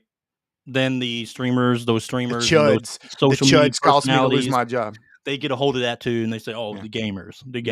Yeah. Right-wing gamers are toxic to the community. You caused me to lose my job, you Trump supporter. Well, how about your company make good games? Oh, and before, are we still doing the gaming rant? When we talk about this, what's that? Is this still the gaming rant? Are we still? Oh no, I'm thinking about this, dude. Like, I'm thinking about this. So we post this podcast, put it on Facebook, all that stuff. We're going to get these comments. Oh yeah, of course. And you know what the first thing they're going to say? Grifter. Oh yeah. We're not getting paid. So we're not a grifter. Well, I mean, technically we just we lose money on this podcast. Yeah, because we gave y'all free knowledge. Yeah, we gave y'all free knowledge for. So you think we're grifters? We're not. We've been giving you the same information before the people who actually get paid for it. But we're giving you we're giving we did podcasts before this too on like a blueprint for Western game developers, which is pretty much the opposite of what Ubisoft turned into in like 2020. Yeah. You know what I mean? Correct. That turn they had, that just they become like $1 billion in debt within like 4 or 5 fucking years or some shit. Yeah, oh yeah. But if the red light, if they don't start sounding the alarms and putting their personal fucking politics behind them and telling the honest truth about what's going on in Western gaming and pounding these companies hard and like this has to change. It's just it's over. China's going to swallow the entire industry. Eastern devs from Korea and everything, they're going to swallow the industry. Yeah. And you're going to have people without jobs. They're not going to want to fucking hire you. Trust me. These companies are going to be small and as efficient as possible, and they're going to hire the best people. Yeah. They don't need 100 people doing something. Nope. All right. And here's the thing is, and people also forget about and those studios are going to be in China. And don't think that the rise of AI, because I'll tell you, AI has grown faster than I thought it would. They're going to start implementing a lot of that stuff too. So writers, bye-bye. We don't need you no more. One guy. All right. I think we're ready to go on. You sure? Yeah. How you feel, relieved? No. No? Okay. Not relieved. It's all right. It's all right. Ready to move on, Grant? Let's go to that top 10. Are you ready to move on? I didn't prepare a top 10 today, but I'm gonna just go off my head. No, that's cool. All right. So our top 10 today. Our top 10 is the top 10 most time-consuming games. Yeah. This was given us to Fletcher, right? Yep. Or Craig Fletcher? Fletcher. Yep. Time-consuming / like immersive games. So, yeah. Yeah. Most time-consuming / immersive. I mean, yeah. Immersive games are going to be time-consuming. So, All right, Grant, go ahead. Number 10 is Xenogears. I know that sounds weird, but people don't realize that Xenogears has like 80 hours of game time. And we already know how good it is. So if you like doing all the stuff, it could take a long time, and it's enjoyable as well. Yeah, Xenogears is. People don't consider that a long game because they don't really consider it, because it's usually forgotten about. But if you sit down and actually play the game, it could be 60 to 80 hours long. Yeah, excellent game. But yeah, Xenogears is it can be time consuming. Yeah. Let's see. My number 10 is Oblivion. I'm gonna say Oblivion. Okay. All right. Elder Scrolls. Gotcha. I mean, Jesus.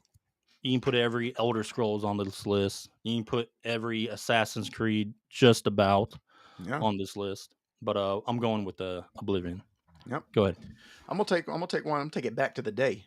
We're going with the old school Game Boy Pokemons. Back then, everybody wanted to catch all 151 Pokemon. Some are very, very hard to do. You can actually easily put 100 hours into this game trying to catch them all. Just standard anything Pokemon? Just all the right, early I'm ones. not pulling that shit up. Yeah, no, you ain't got to pull any of them up, man. We just go. Yeah. My next number 9. Let's do Strangers of Paradise. Final Fantasy. What was it? Origins or something. What was it called? Strangers of Paradise. I think everyone knows what I'm talking about. Strangers of Paradise. Here it is. Yeah, Final Fantasy Origin.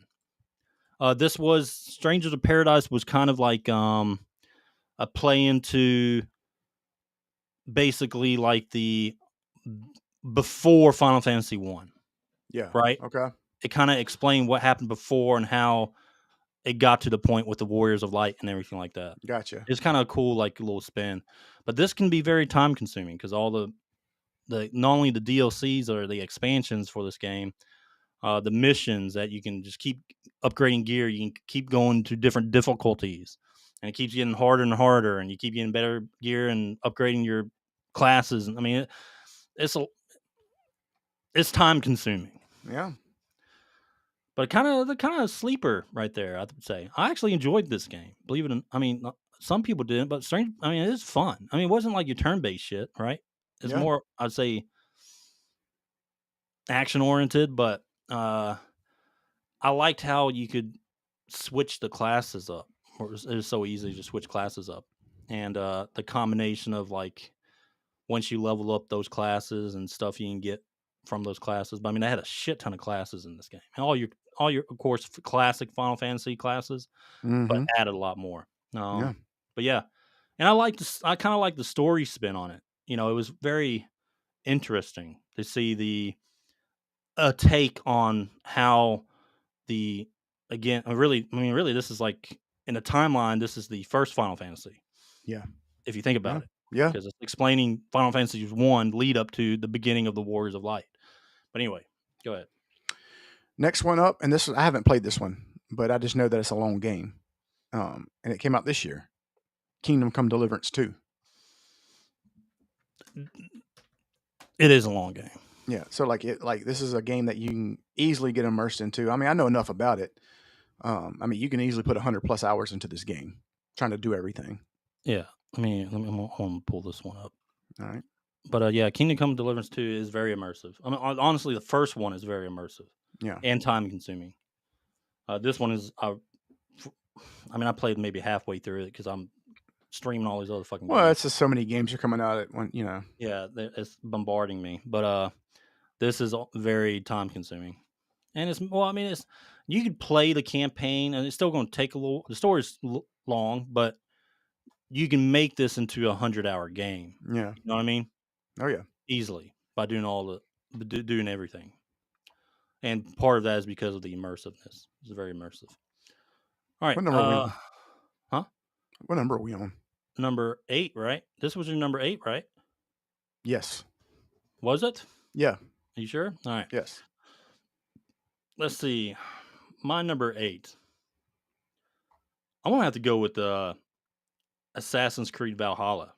Okay. I've talked about this before. I got 100. Dude, I finished that game with like over 150 hours of playtime. Did you get like the platinum? I didn't even finish everything. You know what I mean? No.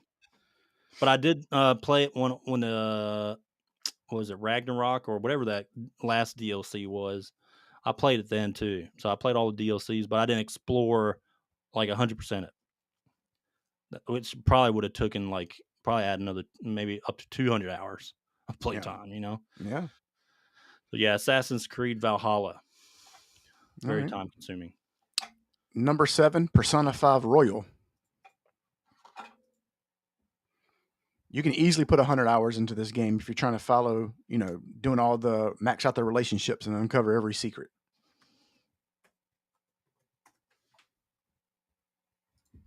Oh, yeah, you're right? Yeah, that's it. Persona 5 Royal. Oh, yeah? Well, everybody's played Persona 5. Oh, you have? Everybody's played Persona 5.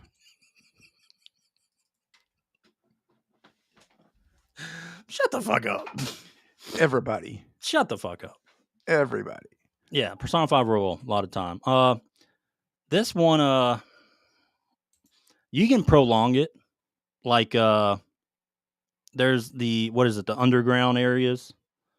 Like, in between, eventually you get access to this underground area in Persona 5 that you have a car. Mm-hmm. Your cat friend, I forget the name of the character, but can turn into a car and you just explore this underground area, which is like I mean, you can get a lot of rewards from it and stuff, but it can extend the game a lot if you do like all the way to the end and fight the last boss there and everything like that. But yeah, this game definitely has a lot of hours. I honestly, I would go with majority of Persona games are pretty long. Yeah. So with that, my number 7, Grant, I want to just go with I would go with the Persona 3. Okay. I'll go with Persona 3. Because that can be a long game too. I mean, all these ones that have a lot of dialogue can be long. Metaphor can be long also. Metaphor Fantasio. You could make that into a long game if you want 100% it, right? Yeah. And that game, though, had a great story. Like, it was... You never got tired of it. Like, I didn't get tired of it. Like, people make fun of the... Or they had an issue with the dungeons and some of the areas because of the graphical stuff. But this was made to be... I mean, these games aren't made to be, like, super awesome graphics. Yeah. You know, Metaphor and Persona 5, and this is coming from the same company, Atlas. These games are made for a story, to tell you a story. But, the combat's fun, too. Combat's really fun. And guess where Claire Expedition 30 or Claire Obscure Expedition 33 got their combat from? They're turn-based. A lot of it came from Persona. Okay. The menus look very Persona-like. Mm-hmm. All right, go ahead. Number 7, 6. Where are we at? I haven't. Okay. Cyberpunk 2077. Oh yeah, that's fucking. Now, if you just want to go through the main story, it'll probably take you about 40 hours. But with every gig, side quest, hidden detail, I mean, another hundreds of hours. With the Phantom Liberty expansion, Yeah. no, it's going to take you longer than 40 hours. Yeah, oh yeah. Main story, man. Yeah. This game, man, it's immersive too. It's a good. It got heat when it first came out because of the performance issues. Mm-hmm. But I mean, I played on the Xbox One X when it first came out, Mm-hmm. and that one had like really bad performance issues. But I played it and beat it, and I loved it then. But ever since all these updates, including the animation they released on Netflix, and then the Phantom Liberty came along, and they even pushed a little bit more updates after that, they made it to a complete game. Yeah. It's just too bad it wasn't like that when it first released. Or otherwise, it'd be probably considered a masterpiece when it first released. But now people think it's a masterpiece now. Yeah. Where it currently stands. But let me show that image real quick. Oh, real quick before you show the image, while you're showing the image, did you know that the game coming out for this month, that Rogue City, RoboCop Rogue City, is gonna be free for the PlayStation with the DLC? I don't know. I don't know if the DLC or is the game free and they're just going to make you pay for the DLC. You know, the month is the DLC out yet? Is it? I don't know. This is like the PlayStation Plus. Whatever. Oh, it's going to be free on PSN. Yeah. Mm-hmm. I'm assuming they're doing that to get people to buy the DLC. That's good. Yeah, I mean that's shit. Because I've been wanting to play it, and because it was $5.99 for a little bit, and then I missed it, and I was like, "Oh god, it's like $49.99 now. It's free, so I'm gonna go download it before it moves back up." Yeah. Anyway, so Cyberpunk, as the game stands now, if you haven't played this game, you need to play it. Yeah, it is amazing. Like where it is at now with the Phantom Liberty expansion, and everything. Fantastic story, great immersiveness. Night City is just, I mean, it really is the best city, open world city, I would say, game there is. Yeah, it looks fantastic. All right, this is number 6. Yep.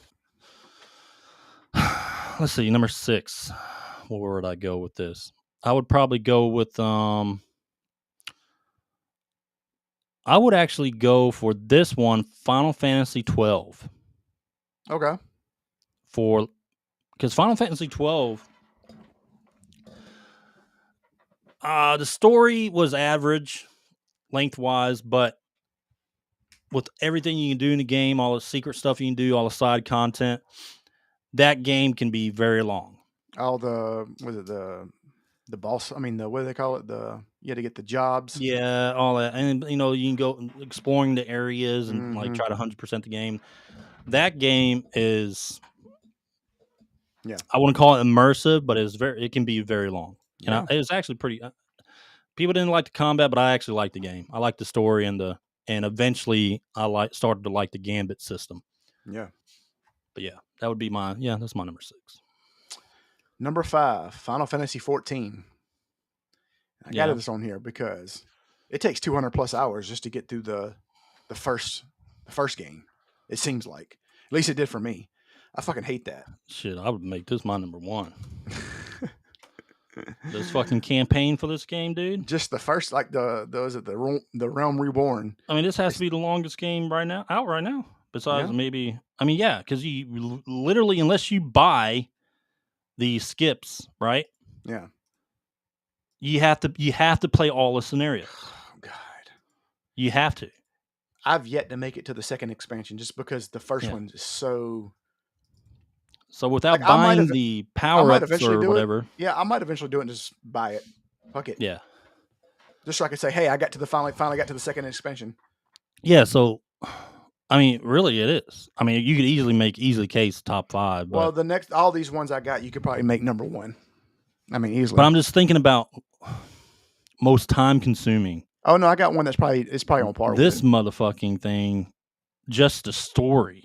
Yeah. Scenario, if you don't buy anything, is just ridiculous. Yeah. So it might be a little too long.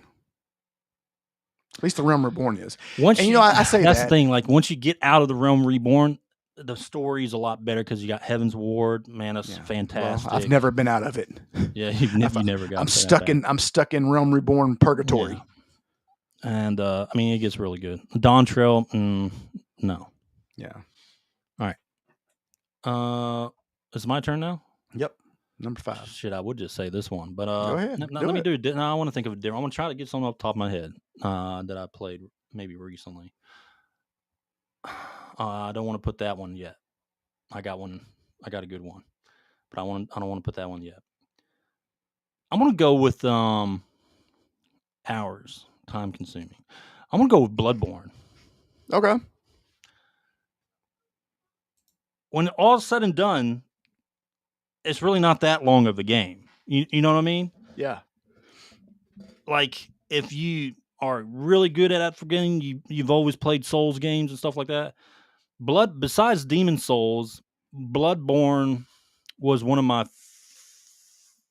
Demon Souls 1. Yeah, it was like my second or third Souls game. Mm-hmm. And most of the time consumption is you just fucking dying or getting used to the fights.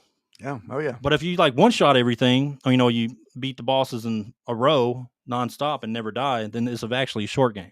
But it is time consuming when you're not a veteran Souls player like I am now. When you're playing when you're beating it with the Guitar Hero guitar or whatever they do.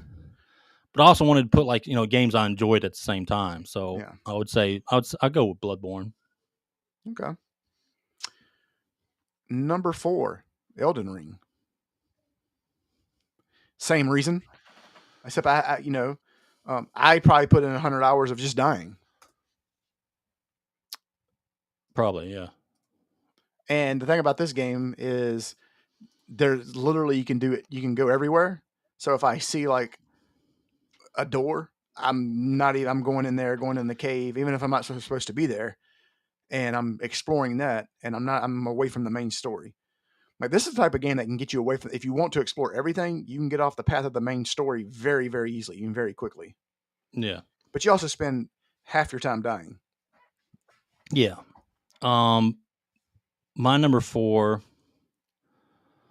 would be, I would say, not Elden Ring. Hell, I just played one that was fucking long. What was it called? Not that. Oh.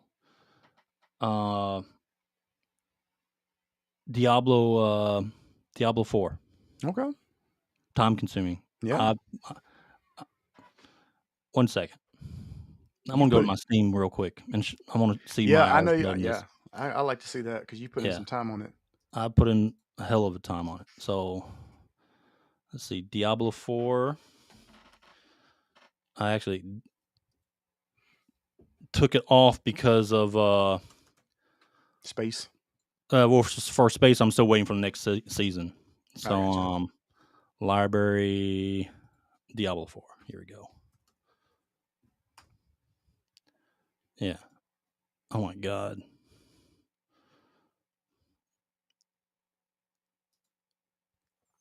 Oh my God. I got 354 hours in that game. I probably know something. He'll probably kill me for telling you this or telling the world this. So my brother played, what was that game? Remember that one that we played that was that online RPG? I forgot which one it was. Which one? It wasn't Elder Scrolls. Neverwinter. You talking about Dungeons and Dragons one? Neverwinter?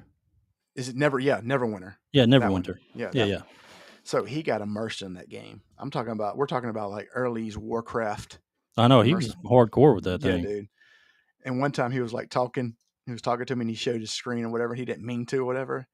Dude had like 4,000 hours. 4,000 for that game? For that game. Dude was in that game. I'm talking about this man. Like, because I remember I'm like, hey man, what's going on? Oh, I'm sick. No, you aren't. No, you wasn't. I mean, listen, I got him beat in another game though. I'm sure. But anyway, yeah. So, damn, for Neverwinter. That's what I'm saying. Man, some people do love that game though. Yeah. For some reason. It was cool when it like first dropped for a little bit. It was for me. different. It was different. It was different, but then I was like, so I started stop playing it. But anyway, is that your next one? Yes. Or no? Yes. Oh, it is. Okay. Yeah, Neverwinter, dude. Yeah, your brother boy. Every time, look. They just should have changed his name to Lord Neverwinter. That's dude, pretty much what he was like. I remember like playing with him, and he was like you in early Warcraft. Like as soon as you log on, like everybody messaged you. Hey, spoil one of my games.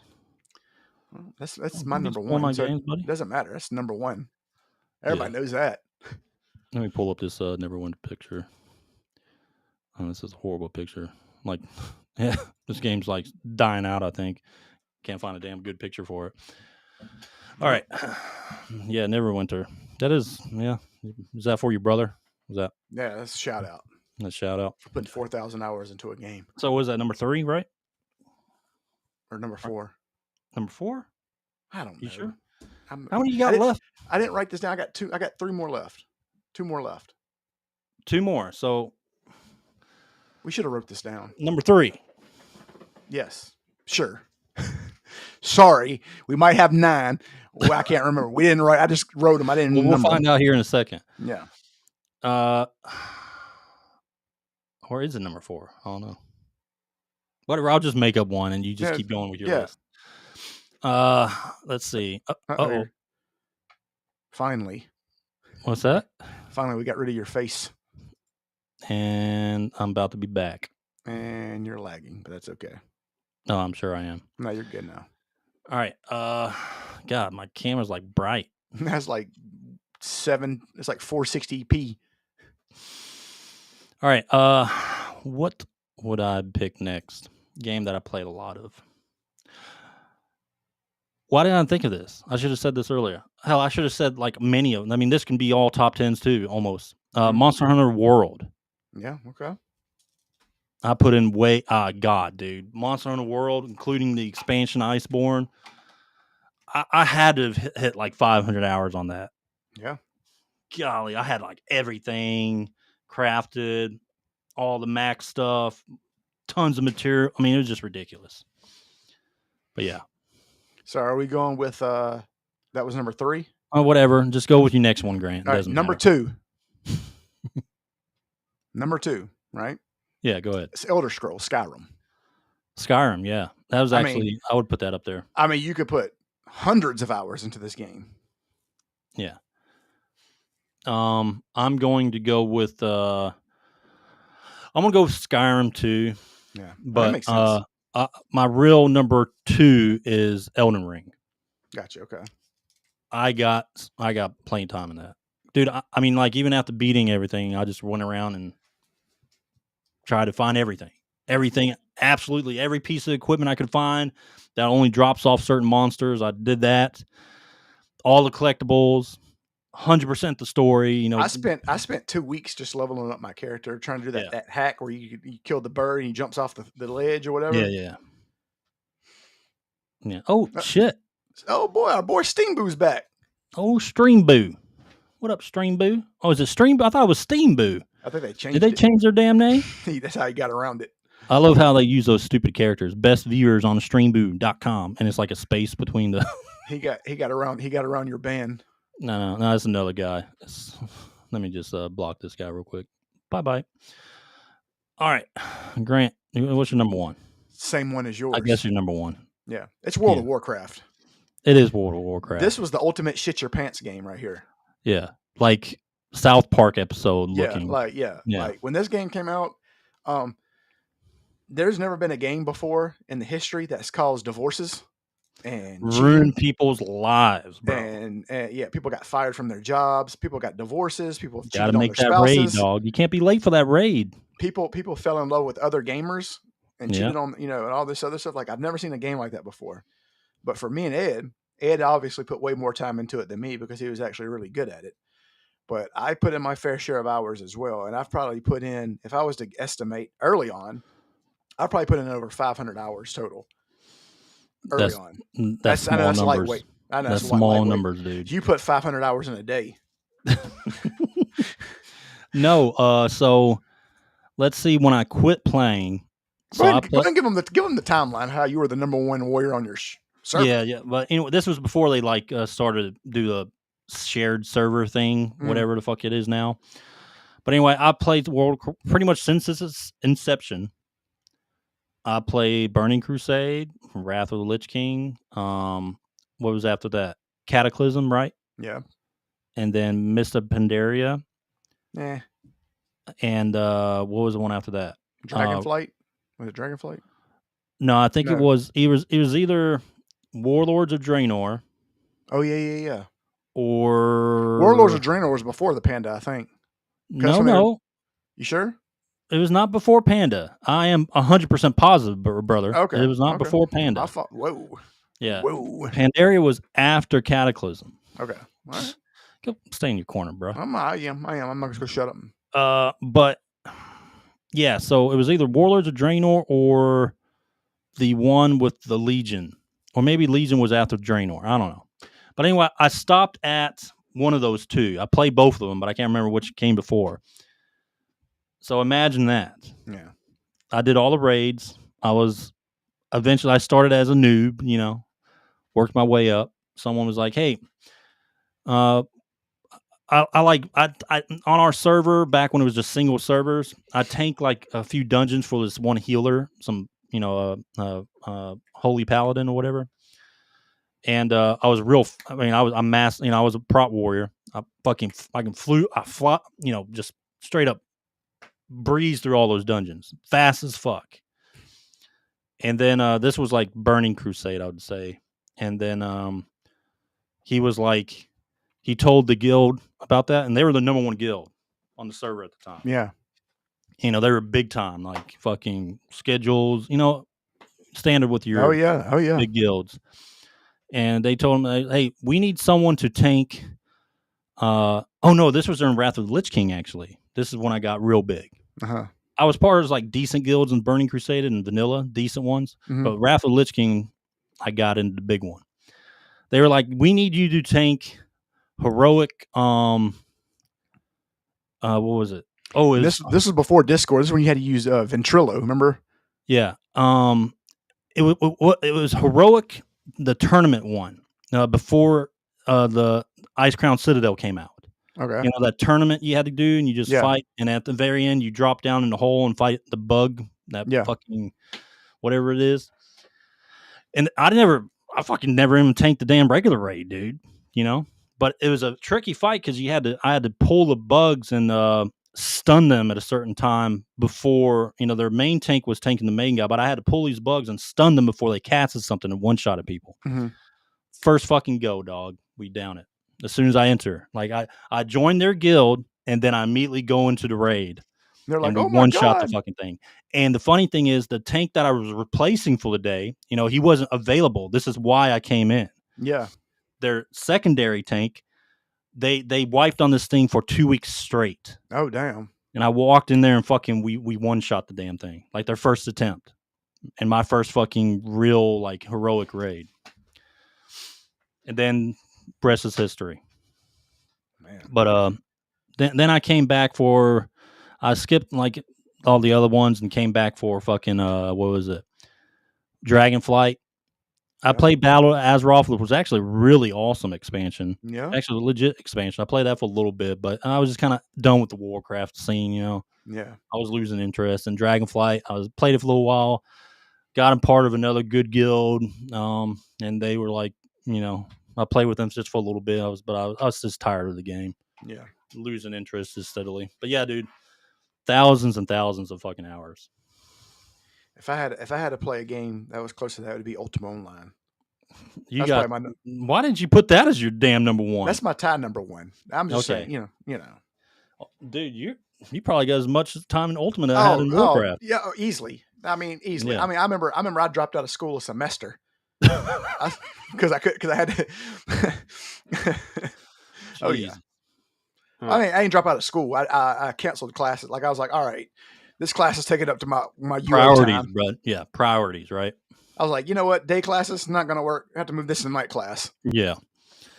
But yeah, damn, World of Warcraft, dude. How the mighty have fallen. But it's funny, there's no other MMOs besides like Final Fantasy 14 can even compete with them. Yeah, I mean, and it's been 20-something years later. Many have tried and many have failed. The next Warcraft killer. That's what they always said. That's what they called Warhammer 4000 or whatever it was, the Warhammer Online. Yeah. Terrible. I remember that, and they did like a Conan one. Remember that one? That was actually pretty decent. It just didn't have the fanfare behind it. Nothing could slay Warcraft, dude. Yeah. Here's the thing is, Conan was good. It's just that Warcraft was so hot at that time. Yep. Guild Wars tried to, then Guild Wars 2 came out, which I mean that was a decent game. They just all came out. They could not compete with Warcraft, dude. Yep, they just came out during the lore and the gameplay was just unique compared to everything. Yeah. But maybe one day here soon, huh? Eventually, you can't stay on top forever.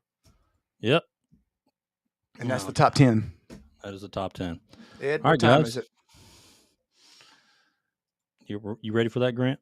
I'm ready. You ready for our next segment? I'm ready for the segment, buddy. Are you sure? We'll see. Well, it depends. I might have to go on another Disgruntled Gamer rant. All right. Random Game Roulette is our last segment of the podcast. This is where we get AI to generate us a random game, and we either know it or we don't. But regardless, we learn some history about it. 80% of the time, we don't know what it is. So far, yeah. Yeah. We got missed last week. We did get missed. We got missed. We knew that. But let me tell you, it's just ridiculous. Razor Tooth, he says, I have far more hours in WoW than UO, but I play UO so much. Dude, Prime my UO. Mouse arm got sore. Can I read what he said, Grant? You're interrupting what he said. Prime UO. I was on the Great Lakes I'm server. just going to cover you up. Yeah, don't do that. No. Dude. Fantastic. Yeah. Those are the good old days, man. Yeah. All right. So random game roulette. Again, that says ask AI to give us a random game to talk about or learn about. All right. Let me go to AI and ask that question. Give me a very Napa was a big server random too, video game from any era or console. Let's see what it gives us today. All right, let's give me a list.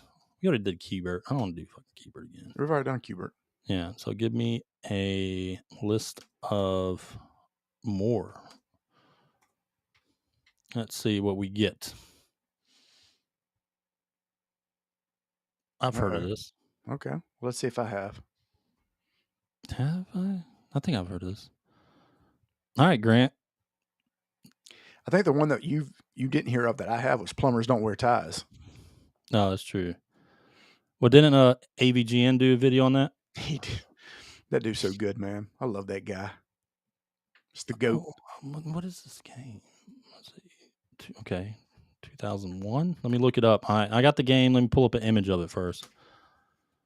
You know, you want to talk about somebody who's got longevity, and that's the Angry Video Game Nerd. Dude is the OG. Yeah. Oh, boy. Grant. I think we got a winner. Uh-oh. You ready for this, Grant? Let's do it. All right. Pulling the image up now. Oh, Lord. Yeah, I've never heard of this. All right.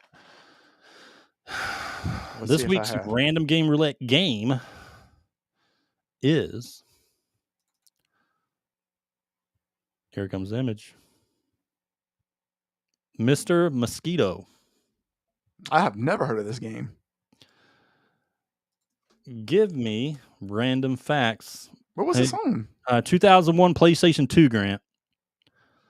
You're yeah. Let me look up. Give me random facts about Mr. Mosquito. Did they try to make him like Earthworm Jim, like a character like that? Well, we're about to do gameplay 2 here in a second. Oh boy, what is he carrying? Is he carrying blood? Okay. Anyway, so this game is you're a mosquito sucking blood from a family while avoiding getting swatted. Stealth gameplay with a bloodthirsty twist. Here are some here's a twist to the game. Love bug twist. The game's manual claims Mr. Mosquito has a crush on Reina Yamada, the teenage daughter of the family he's tormenting. Well, that's fucking weird. That's weird as shit. It's a unrequited interspecies romance that never goes anywhere in the story, probably for the best. Yeah. Oh, no shit. Let's see. Hidden mini. Whoever made this guy's a weirdo. Oh yeah. So this is funny. Real world mosquito mix up. The game says you're storing blood for the winter survival, which is the point of the game, I guess. But in reality, only female mosquitoes suck blood for egg laying, and they don't hibernate or stockpile it. Artistic license, clearly. I just learned something. Hey, they just taught me something that I never knew. I didn't know only that. Oh, Grant, it gets better. No, it means it gets worse. But go a ahead. sequel that never left Japan, thank God. Yes. A follow-up called Call 2. I'm guessing it was called Mosquito in Japanese. I don't know. Call 2, Let's Go Hawaii. Oh, wow. Let's Go Hawaii.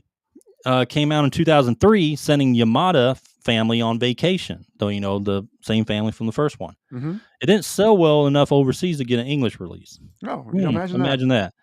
Leaving Western fans of the Mosquito-less in paradise. Oh, I'm sorry. Damn it, I hate that we didn't get that sequel. All right. Well, that's the random facts about it. Let's get into. Let me pull up some. You do that while you pull up the gameplay. I'm going to pull up the IGN score. Oh yeah, we should have an IGN score. I'm sure they do. Mr. Mosquito gameplay. Oh, buddy. Why did they have Mr. Mosquito gameplay PS5? Oh god, because they probably remastered it. They remastered that before we got Mr. Mosquito remastered before we got Breath of Fire or Bloodborne. All right. Let's see. Oh my god. All right. Let me share. What was the IGN score? 7.5. So not quite as good as Final Fantasy VII, but not far off either. 7.5. This game better be decent, right? We're going to see. All right.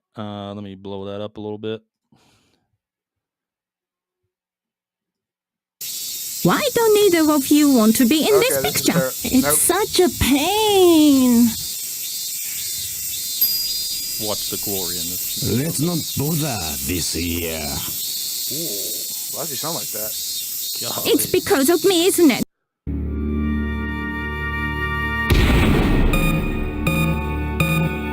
It's like Zelda. Like Hearts. I've had it out. You pest.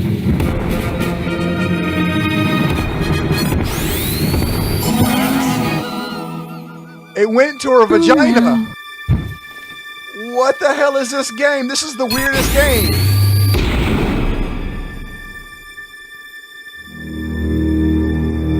All right. It's smoky. This guy's a pervert. Yeah, it's a perverted mosquito. No, the guy who made this game is a pervert. Oh, yeah. Then went out and bought a new... All right. The guy died. He's dead. This is like the same...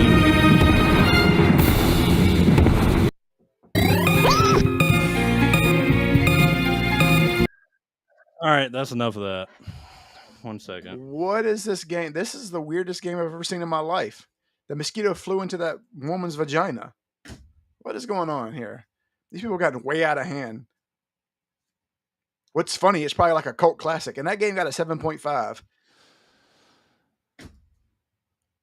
What in the hell was that? I don't ever want to see that again. Mr. Mosquito. What a pervert. All right, well, that was Mr. Mosquito 2001 PlayStation 2. And when I do the editing for this video, I have to watch it again. Roulette. All right.